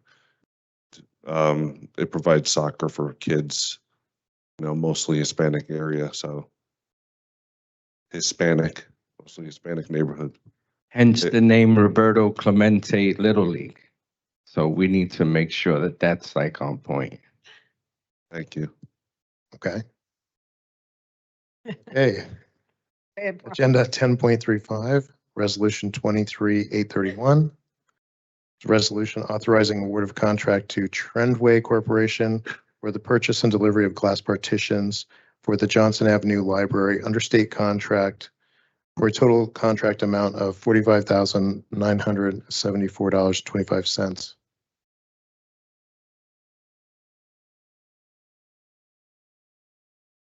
Okay, next one, agenda item 10.36, resolution 23-832. Resolution authorizing award of contract to Trendway Corporation for the purchase and delivery and installation of office furniture equipment for the Jersey City Economic Development Corporation office under state contract for a total contract of $63,416. Council, as you're aware, this is for the community business incubator that we've been planning for a long time, and the proceeds of the EDC money will be reimbursed to the city. Next item 10.37, resolution 23-833. This is a resolution authorizing award of contract for professional services to contract with Tectonic Engineering Consultants, geologists, and land surveyors for geotechnical and environmental services for Engine 10 and Ladder 12 new firehouse with a sum of $32,250.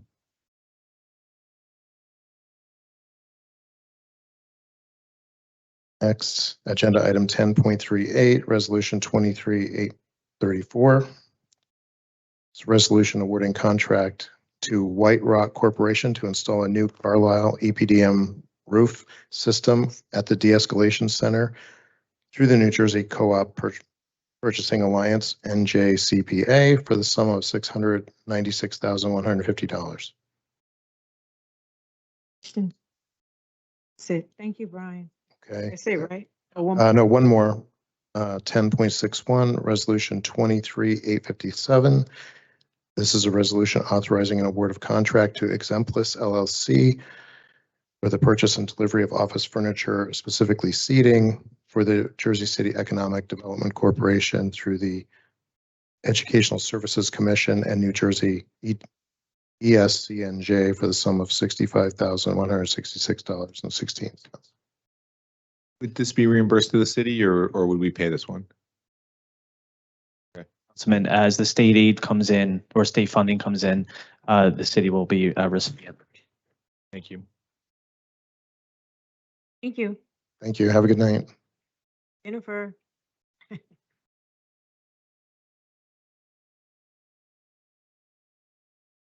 evening, Council President, council members.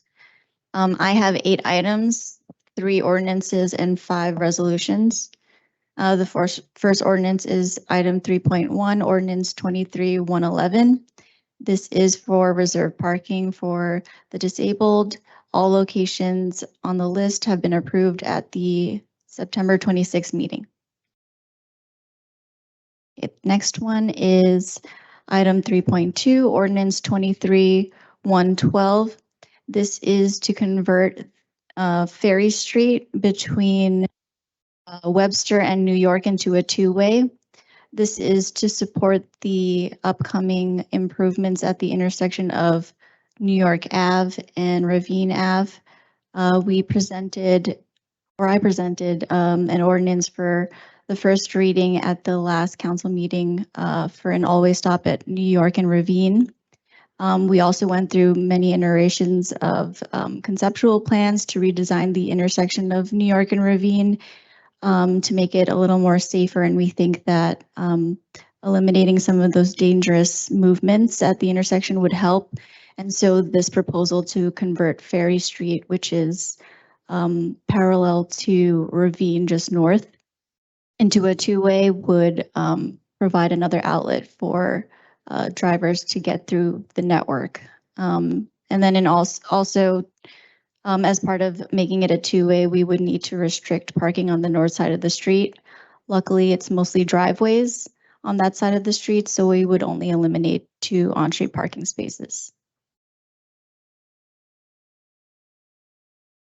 Okay, next one is item 3.3, ordinance 23-113. This is to clear the entrance to Berry Gardens on Ocean Avenue of on-street parking to accommodate the senior residents at Berry Gardens who need ambulatory transportation for medical and emergency needs. Okay, next one, item 1047, resolution 23-843. This is a resolution to move the existing taxi stand that's on the east side of Grove Street between Columbus and Wayne to the west side. And this would allow us to move the city bike dock to the east side of the street, which is closer or adjacent to the protected bike lanes. Also, we would be repealing the existing loading zone on Wayne Street, which is not being used, and to also establish and formalize the existing loading zone on Grove Street on the east side and just move it to the west side. Sorry, that was a lot of directions. So the city bike station obviously isn't the same size, unless I'm wrong, as I'm just thinking about it, as the taxi stand. Is that right? Yes. So what would be south of the taxi of the new city bike if it's over one lane over? We would stripe that out as a curb extension. Okay, curb extension. Would there be any room for a loading zone there or parking there too, or it'd just be city bike and that's it on that? We would, so there's an existing loading zone south of the taxi stand on the east side. So we would just flip the two. So we would still keep the loading zone, but it would be now on the west side. But we can look into if there is space for a loading zone south of where the new city bike dock would be located. I think as striped, and I could be wrong, it's mostly the taxi stand goes the whole length of the block on the east side right now. And I don't think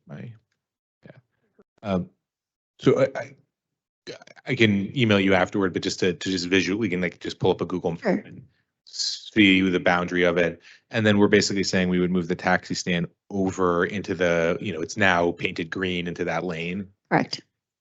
Okay. And that would, and when taxi stand would still be the length of the block just now on the west side? Yes. Okay. Yeah, I can prepare a drawing so that you can visualize it a little bit better. Got it. No, I mean, I think it's to get the bike stand closer to the bike lane, but I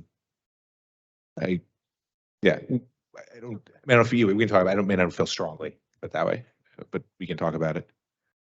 Okay. Next one. Next one. Item 1048, Resolution 23-844.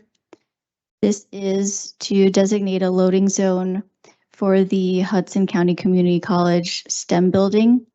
They would be just taking one striped parking space, and it would be in effect Monday through Friday, 8 a.m. to 4 p.m. And this is to accommodate deliveries for the building and also for pickup and drop off of students. Item 1049, Resolution 23-845. This is to designate a loading zone in front of 400 Claremont Avenue. There's an existing pull-off area. The regulations on the street is no parking on both sides. This is just to formalize that pull-off area to be a loading zone to accommodate Ubers, deliveries, and the same. Next is item 1050, Resolution 23-846. This is to establish a loading zone in front of Zephyr Lofts on the west side of Marin Boulevard. This was requested by the residents of Zephyr Lofts. Currently, there's no parking, but the loading zone is much needed for the deliveries and necessity for the building. Thank you so much. You're welcome. The last one is item 1051, Resolution 23-847. And this is just amending an existing loading zone that supports the Central Square Supermarket on Academy and Bergen. It's currently in effect Monday through Saturday, 6 to 6. We are amending it to be in effect all days and all times. And while you're here, can we do a 4.42? 0.4. Yes. You want to read it in or clerk? Sorry. You guys want to read it in or? Yeah, so this is the second reading for item 4.4 ordinance 23-105. This is to convert Wayne Street into a two-way between Marin and Grove Street. This is in response to a request from the property managers and the tenants of 95 Columbus Drive, who has a garage on Wayne Street. They're experiencing congestion and trouble leaving the garage during the evening rush when all of the employees leave the garage. They're forced to use the intersection of Wayne and Grove, and then since Grove is now one-way northbound, they have to go through the intersection of Columbus and Grove. We've gone through several mitigating factors. We updated the signal timing at both Grove and Wayne and Columbus and Grove. It still seems like it's an issue, so we move forward with this proposal to convert Wayne into a two-way to provide another outlet for the drivers leaving the garage. But we know that introducing this would have more traffic getting to the intersection of Marin and Wayne, which is unsignalized. So as part of this ordinance, we would be restricting the left turn movement and only allowing right turn movements. And then if I can jump in, thank you. That's a accurate summary. The one thing I would add would be we had received concerns from the residents on Wayne between Grove and Arrow about also only having to go to that intersection. But then my office, we did outreach on it, but we didn't do a good enough job. And so we did reach out to the neighborhood association, but a lot of people didn't hear about it. So we was going to ask the council if you'd just be willing to defer to November 29th. We're in the process of scheduling a meeting with the residents just to hear all their concerns. And then Director, the one concrete thing I wanted to ask you about this was, can we just talk to you guys about how the road design would work to prevent the less turns at Wayne and Marin if the proposal does move forward? So obviously we're banning them, but just making sure that you don't have people trying to do them. Sure, I can recirculate that drawing that we sent over to your office, which shows that we'll be striping the intersection and installing delineators to prevent that movement from making that left turn from Wayne onto Marin. Okay, thank you. So the delineators, are they going to be in the way of the fire trucks? Like they kind of like are a lot? The delineators, we use them because they're flexible and they can be driven over by emergency vehicles. I think this is one of our council colleague who's not here today. I can hear him now, but we kind of like need to urge the public safety director that we should at least open up the traffic unit and put some traffic cops in that area because it's really congested. Yeah, But having that Wayne Street two-way, it's like amazing. You're gonna take a lot of stress off of Grove Street. And I just wanted to clarify, I think there was confusion that there would be like several parking spaces removed as part of this. In order to accommodate the two-way, we would need to restrict on-street parking on one side. We propose to restrict on the north side because there's only maybe 3 legal parking spaces on the north side. There is closer to Marin, it looks like a pull-off area, but parking would still be permitted at that location. So we'll, I got some requests, so if as long as they're fine, we'll defer to the next meeting and I'll hold the community meeting and then report back to the council. Okay, thank you. Can I ask about one of the first reads from last month? I don't see it as a second read, the one on Marin and 9th. I'm sorry, I didn't hear that one. It was a first read last month, 9th Street and Marin Boulevard prohibiting eastbound left turns, but I don't see it as a second reading. Oh, maybe it was tabled. I'm not sure. I don't remember a table, and I just had reached out on the Explore 2000 middle school staff that is in full support, and we see the horrible traffic and getting cut off every time. They just asked for a little allowance with their sheriff's officers so the buses could still make that left turn instead of being diverted back into Jersey City for the North Hudson route. Yeah, I think we can accommodate that as long as there is a police officer or sheriff that would be assisting with that movement.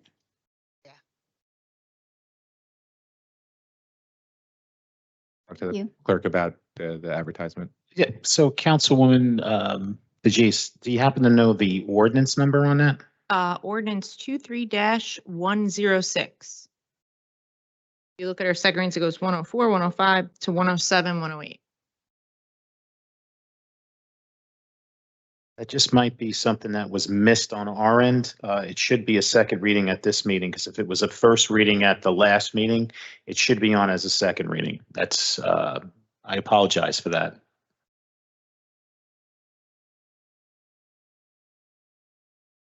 And I'll double check the advertisement to make sure that we can hold the public hearing and consider it for final adoption. If we cannot, I'll make sure that it's on the November 29th meeting as a second reading ordinance.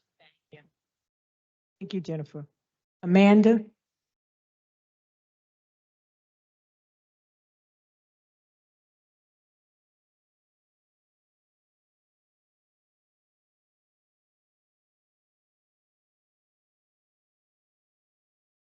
Hello, good evening.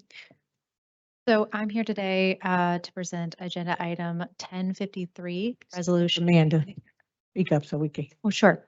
Agenda item 1053, resolution 23-849, resolution authorizing the award of professional services contract to Rutgers Cooperative Extension. In September, council passed a resolution to accept the water quality restoration grant from the NJDEP. And this resolution is to authorize the award to Rutgers Cooperative Extension, which operates under Rutgers University, for the amount of $61,594 to complete the engineering designs for tree trenches and curb extensions on MLK, as well as perform construction supervision. Rutgers University is a state entity and therefore is exempt from public bidding. And that's my only resolution today. Questions? This is just for the law department. If I attended Rutgers University, do I have to abstain on this or? Okay, just checking. Thank you. This is for trees on MLK? Yes, this would be to, this resolution in particular would be to authorize Rutgers to create the engineering designs for installation of tree trenches and for curb extensions on along MLK. Okay, all right. Thank you. Thank you. Thank you. Drew?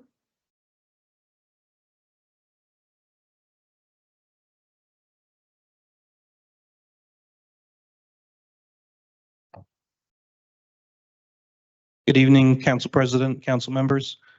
I'm here on behalf of the city engineer. Two items tonight. The first one being agenda item 4.9, ordinance 23-104. This is the dedication of a portion of Regent Street. It's the second reading. It was carried from the last meeting, so I wanted to attend and see if there was anything to go over. So my understanding from an email from Director Russo, but you can confirm, Director Bangard, is that we do have a final approval from NJ Transit on the light rail, the improvements to the light rail around Jersey Avenue. That's correct. I did see an email from Patrick Harrison confirming that. Okay, great. So the one other kind of outstanding issue, and I'm meeting with the developer tomorrow, is sort of tangential to 88 Regent, but connected, which was we had Dudley Street was similar ordinance transferred to the city, but we don't have any record of a performance bond being filed to ensure that the improvements were done. So we do want to make sure that, you know, before this ordinance moves forward, that all performance bonds that are required move forward. So that's for me, now that we answered the NJ Transit question, and then I had a good meeting with the law department, that's the last outstanding question for me on this. Okay, I do believe that our performance bond from the construction is in place. Okay. Upon the deed of transferring, they're required to provide a 2-year maintenance bond as well. So we'll certainly make sure that gets in place. Great, thank you. And the second item is agenda number 10.33, resolution 23-829, I believe in talking with John McKinney, this was going to be pulled from the agenda. It's an error that was somehow a duplicate item. It was already passed at a previous meeting on October 12th under Resolution 23-775.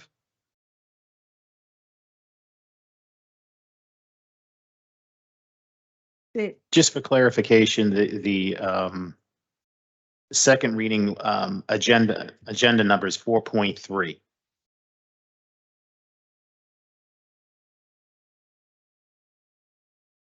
Questions on 10.33 being withdrawn? Hearing none, thanks, Drew. All right, thank you. Good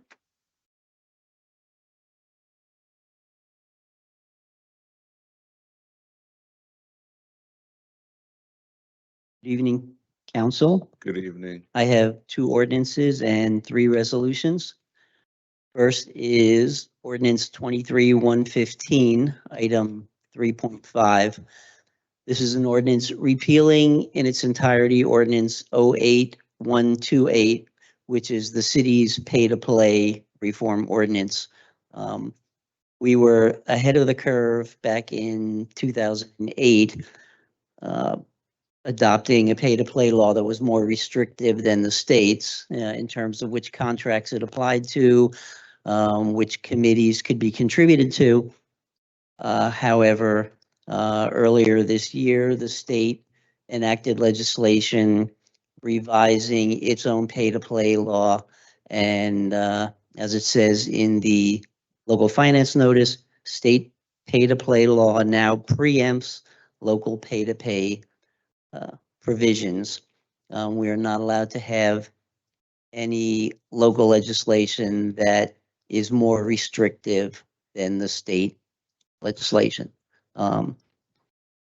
Ironically, the state also lowered the contribution limit from $300 to $200. So Jersey City's ordinance is both more restrictive and now less restrictive.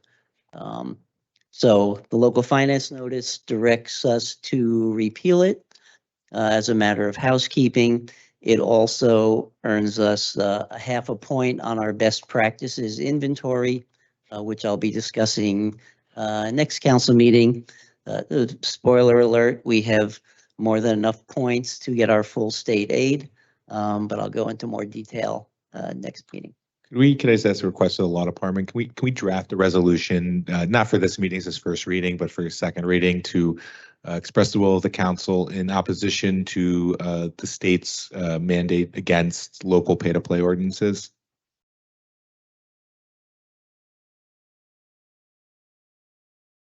Sure, yes, we can draft that for you, and I believe Sean sent out the memo explaining why Yeah. it needed to be repealed, but yes, we can. Just for the record, I mean, it's kind of Orwellian that like we're going to get points for best practices for repealing a more stringent pay-to-play regulation. It's not good. I mean, it's not nothing we can do. It's nothing you can do. It's just the state in their infinite wisdom passed that bill. So. Just as a update to the council, with the new enactment of the state laws, we are sending out notifications of those changes and the repeal of our ordinance to all city vendors, both active and just that have numbers, and we'll be updating those committees that they have to sign off that they have not engaged in donations. Next is item 3.6, ordinance 23-116.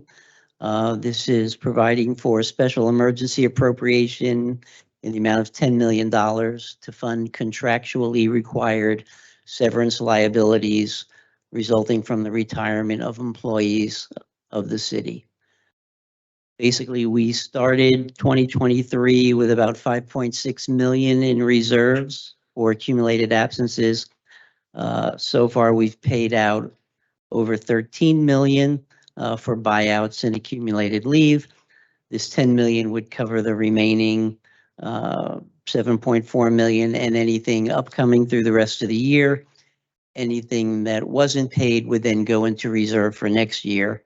In addition, it's paid $2 million a year over 5 years.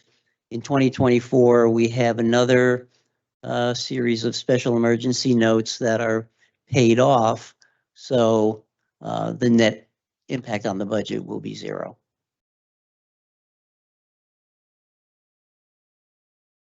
Next is Resolution 23-799, Agenda Item 10.3, and this just certifies compliance with NJSA 40A 5-4, which requires an annual audit of every local unit. And you've all been provided with copies of the audit.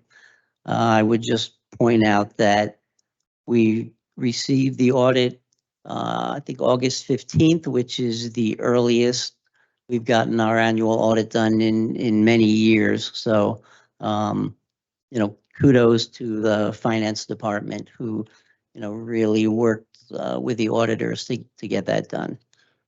This is just annual housekeeping, correct? This happens every year? Yes. Okay.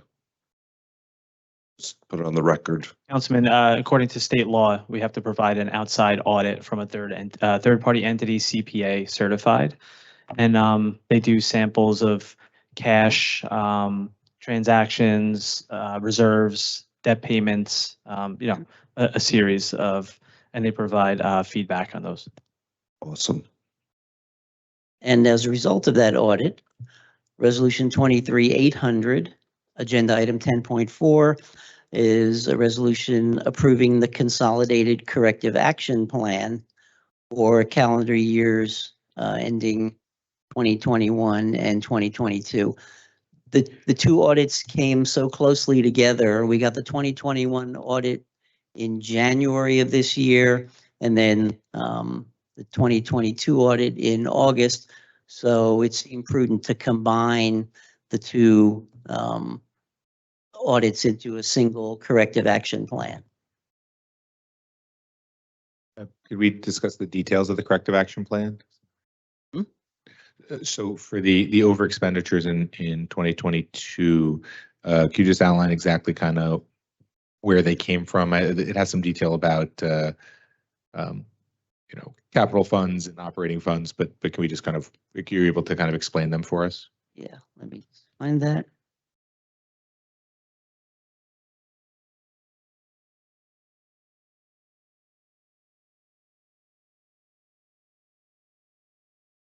Okay, somewhere in federal and state grants fund, capital fund.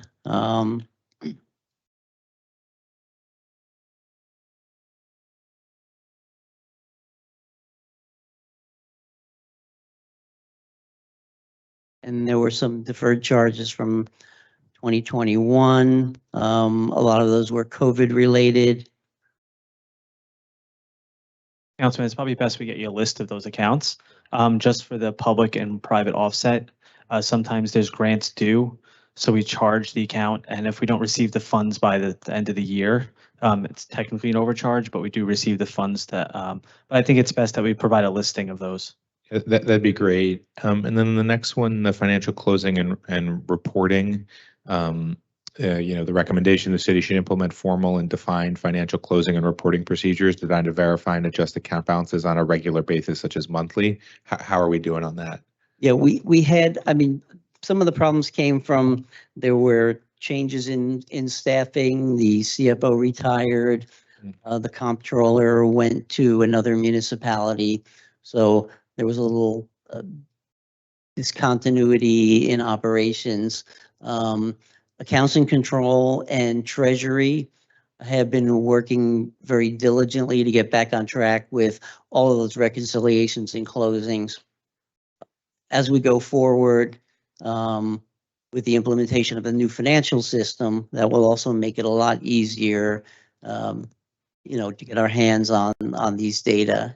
Can I follow up, John, and just say, are we doing it monthly? And if the answer is we're not, when can we expect that we're doing it on a monthly basis? I believe we are doing it monthly, but I will confirm that. Okay, thank you. Last resolution is item 1055, 23-851, and that is a professional services contract with Willents Goldman and Spitzer for bond counsel services. We issued an RFQ. They responded to it. It's a one-year contract in the amount of $185,000. Council President, sorry, can I just one more question on the audit, just going back? The audit talked about 3.1 million in receivables for, I think, payroll tax withholding that we haven't collected yet. And that if we don't collect it, we'll be on the hook for it. Can you kind of give us an update on where that stands? And We're attempting to have a dialogue with the IRS on that. Our comptroller was on hold with the IRS for 2 hours last week before they transferred him and actually disconnected him. So we occasionally get notices, but it's difficult going back and forth, but we're trying to resolve those. sure, I mean, maybe we can even ask our federal representatives to just put us in touch with the right person at the IRS to resolve this. So we're not on the way. Yeah, Yeah. Great, thanks.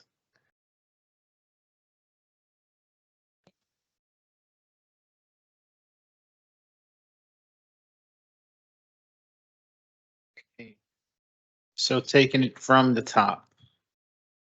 Items 3.1 through 3.6 were touched on earlier. Item 3.7, City Ordinance 23-117, is an ordinance of the City of Jersey City and the County of Hudson, the State of New Jersey, authorizing the transfer of city-owned real property identified on the tax map of the City of Jersey City as Block 14905, Lots 17, 18, and 19 to the Jersey City Redevelopment Plan.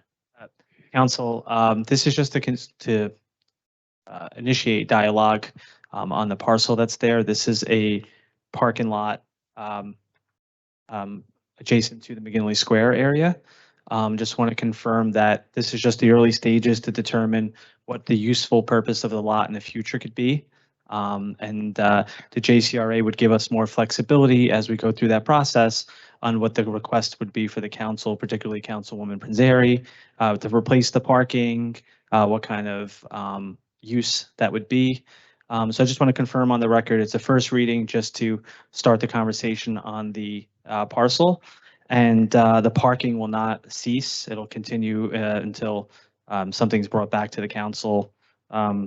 Sometimes these take 1-2 years to look at. So this is just the first step, just trying to engage the JCRA in future development of the site. So why does it have to be transferred before doing the study? Can we do a study on the lot before transferring it to the JCRA? Yeah, we could put a reverter clause, or we could do the study itself. I'd actually like a little bit more information on this because I was surprised to see it on the agenda. Sure. Yeah.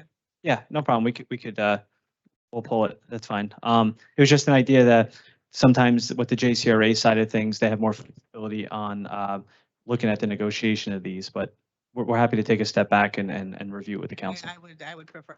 Okay. So we're going to withdraw that. Okay. Thank you. Okay, on to our second readings. Item 4.1, City Ordinance 23-085 is an ordinance, a franchise ordinance granting permission to 331 SIP LLC, its successors and assigns to make private improvements consisting of upper floor projections over the public sidewalk in a new residential building on the south side of 331 SIP Avenue, also known as Block 11902, Lot 3-4, on the official tax assessment map of the City of Jersey City. Item 4.2, City Ordinance 23-097. As you can see, we have a little notation there to be considered at the November 29th Municipal Council meeting. So council members, I'm going to be needing a motion at the meeting to carry this ordinance to the November 29th meeting. Item 4.3 and 4.4 were touched on earlier. Item 4.5, City Ordinance 23-107. Before I say that, but I'm going to check into 23-106 to make sure that we did duly advertise that for a second reading, and that will be added in between 4.4 and 4.5. 4.5 again is Ordinance 23-107 is an ordinance supplementing Chapter 332, Vehicles and Traffic, Article 2, Traffic Regulations, Section 332-8, prohibited right turns on red signal to prohibit turns on red at all times on Montgomery Street, Mercedes Street, and Montgomery Street and Center Street. Item 4.6, City Ordinance 23-108 is an ordinance supplementing Chapter 332, Vehicles and Traffic, Article 2, Traffic Regulations, amending Section 332-9, stop intersections to designate Ravine Avenue at New York Avenue and Congress Street and Sherman Avenue all-way stop control intersections. Item 4.7, City Ordinance 23-109 is an ordinance amending and supplementing Chapter 160, Fees Schedule Established, subsection Chapter 332, Vehicles and Traffic, amending non-residential parking permit fees. And lastly, item 4.8, City Ordinance 23-110 is an ordinance of the Municipal Council of the City of Jersey City establishing Chapter 91, an Animal Welfare Advisory Committee. And we have our public speakers. Right now, we have 13. And any questions or comments on petitions and communications, items 6.1 through 6.13? Any questions or comments on office communications 7.1 through 7.3? There are no reported directors at this time. We have our claims and on to our resolutions. Items 10.1 and 10.2 will be withdrawn. 10.3 through 10.7 were touched on earlier. Item 10.8, Resolution 23-804 is a resolution recognizing Asima Pabhakas for 25 years of service as a Jersey City public school teacher. I'm sorry if I mispronounced her last name. Item 10.9, Resolution 23-805 is a resolution in support of 32 BJ SEIU's cleaning contract campaign. And item 10.10, Resolution 23-806 is a resolution recognizing Barbara Armstrong for her steadfast commitment to advocating for seniors and continuously uncovering innovative ways to help them thrive and flourish in an ever-changing world. Item 10.11 was touched on earlier. Item 10.12, Resolution 23-808 is a resolution reappointing Darwin Ona as a member of the Jersey City Redevelopment Agency.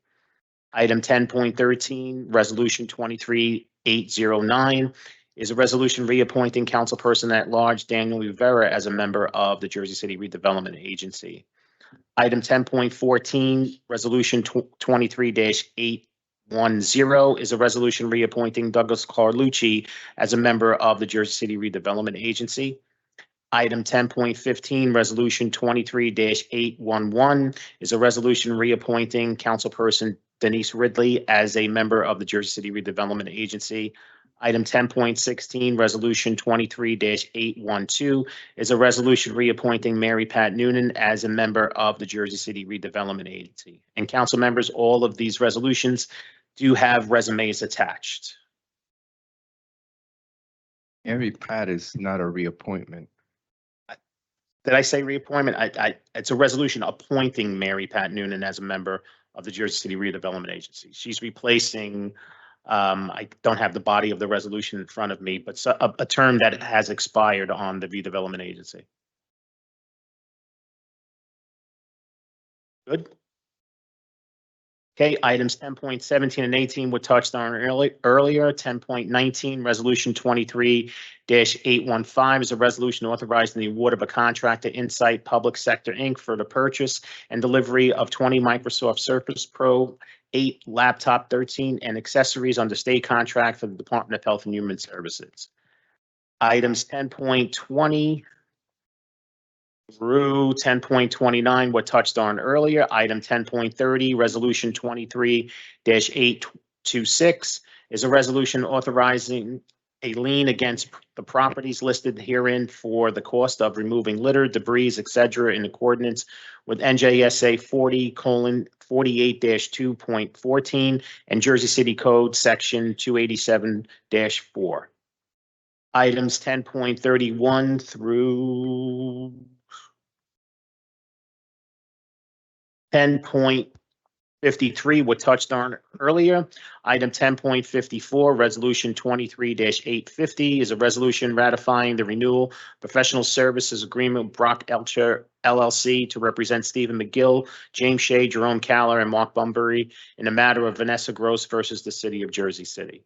And council, this will be just a final bill. The matter's settled.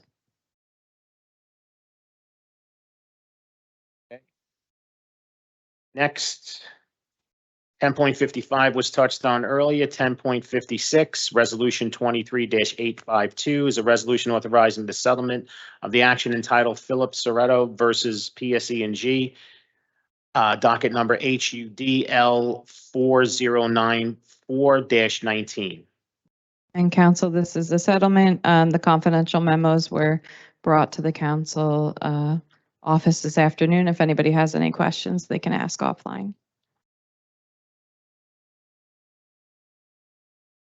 And the rest of the resolutions were touched on earlier. May I have a motion to adjourn at 6:17? Motion. Motion was made at 6:17 PM by Councilperson Saleh. May I have a second? Second by Council President Waterman. All in favor of the motion to adjourn at 6:17 PM. All council members present by acclamation, please say aye. Aye. We are out of here at 6:17 PM. Thank you so much, everyone watching at home and everyone in attendance here. And remember, teamwork makes the dream work. Have a great night and stay safe. And remember, Election Day is tomorrow. Don't forget to vote.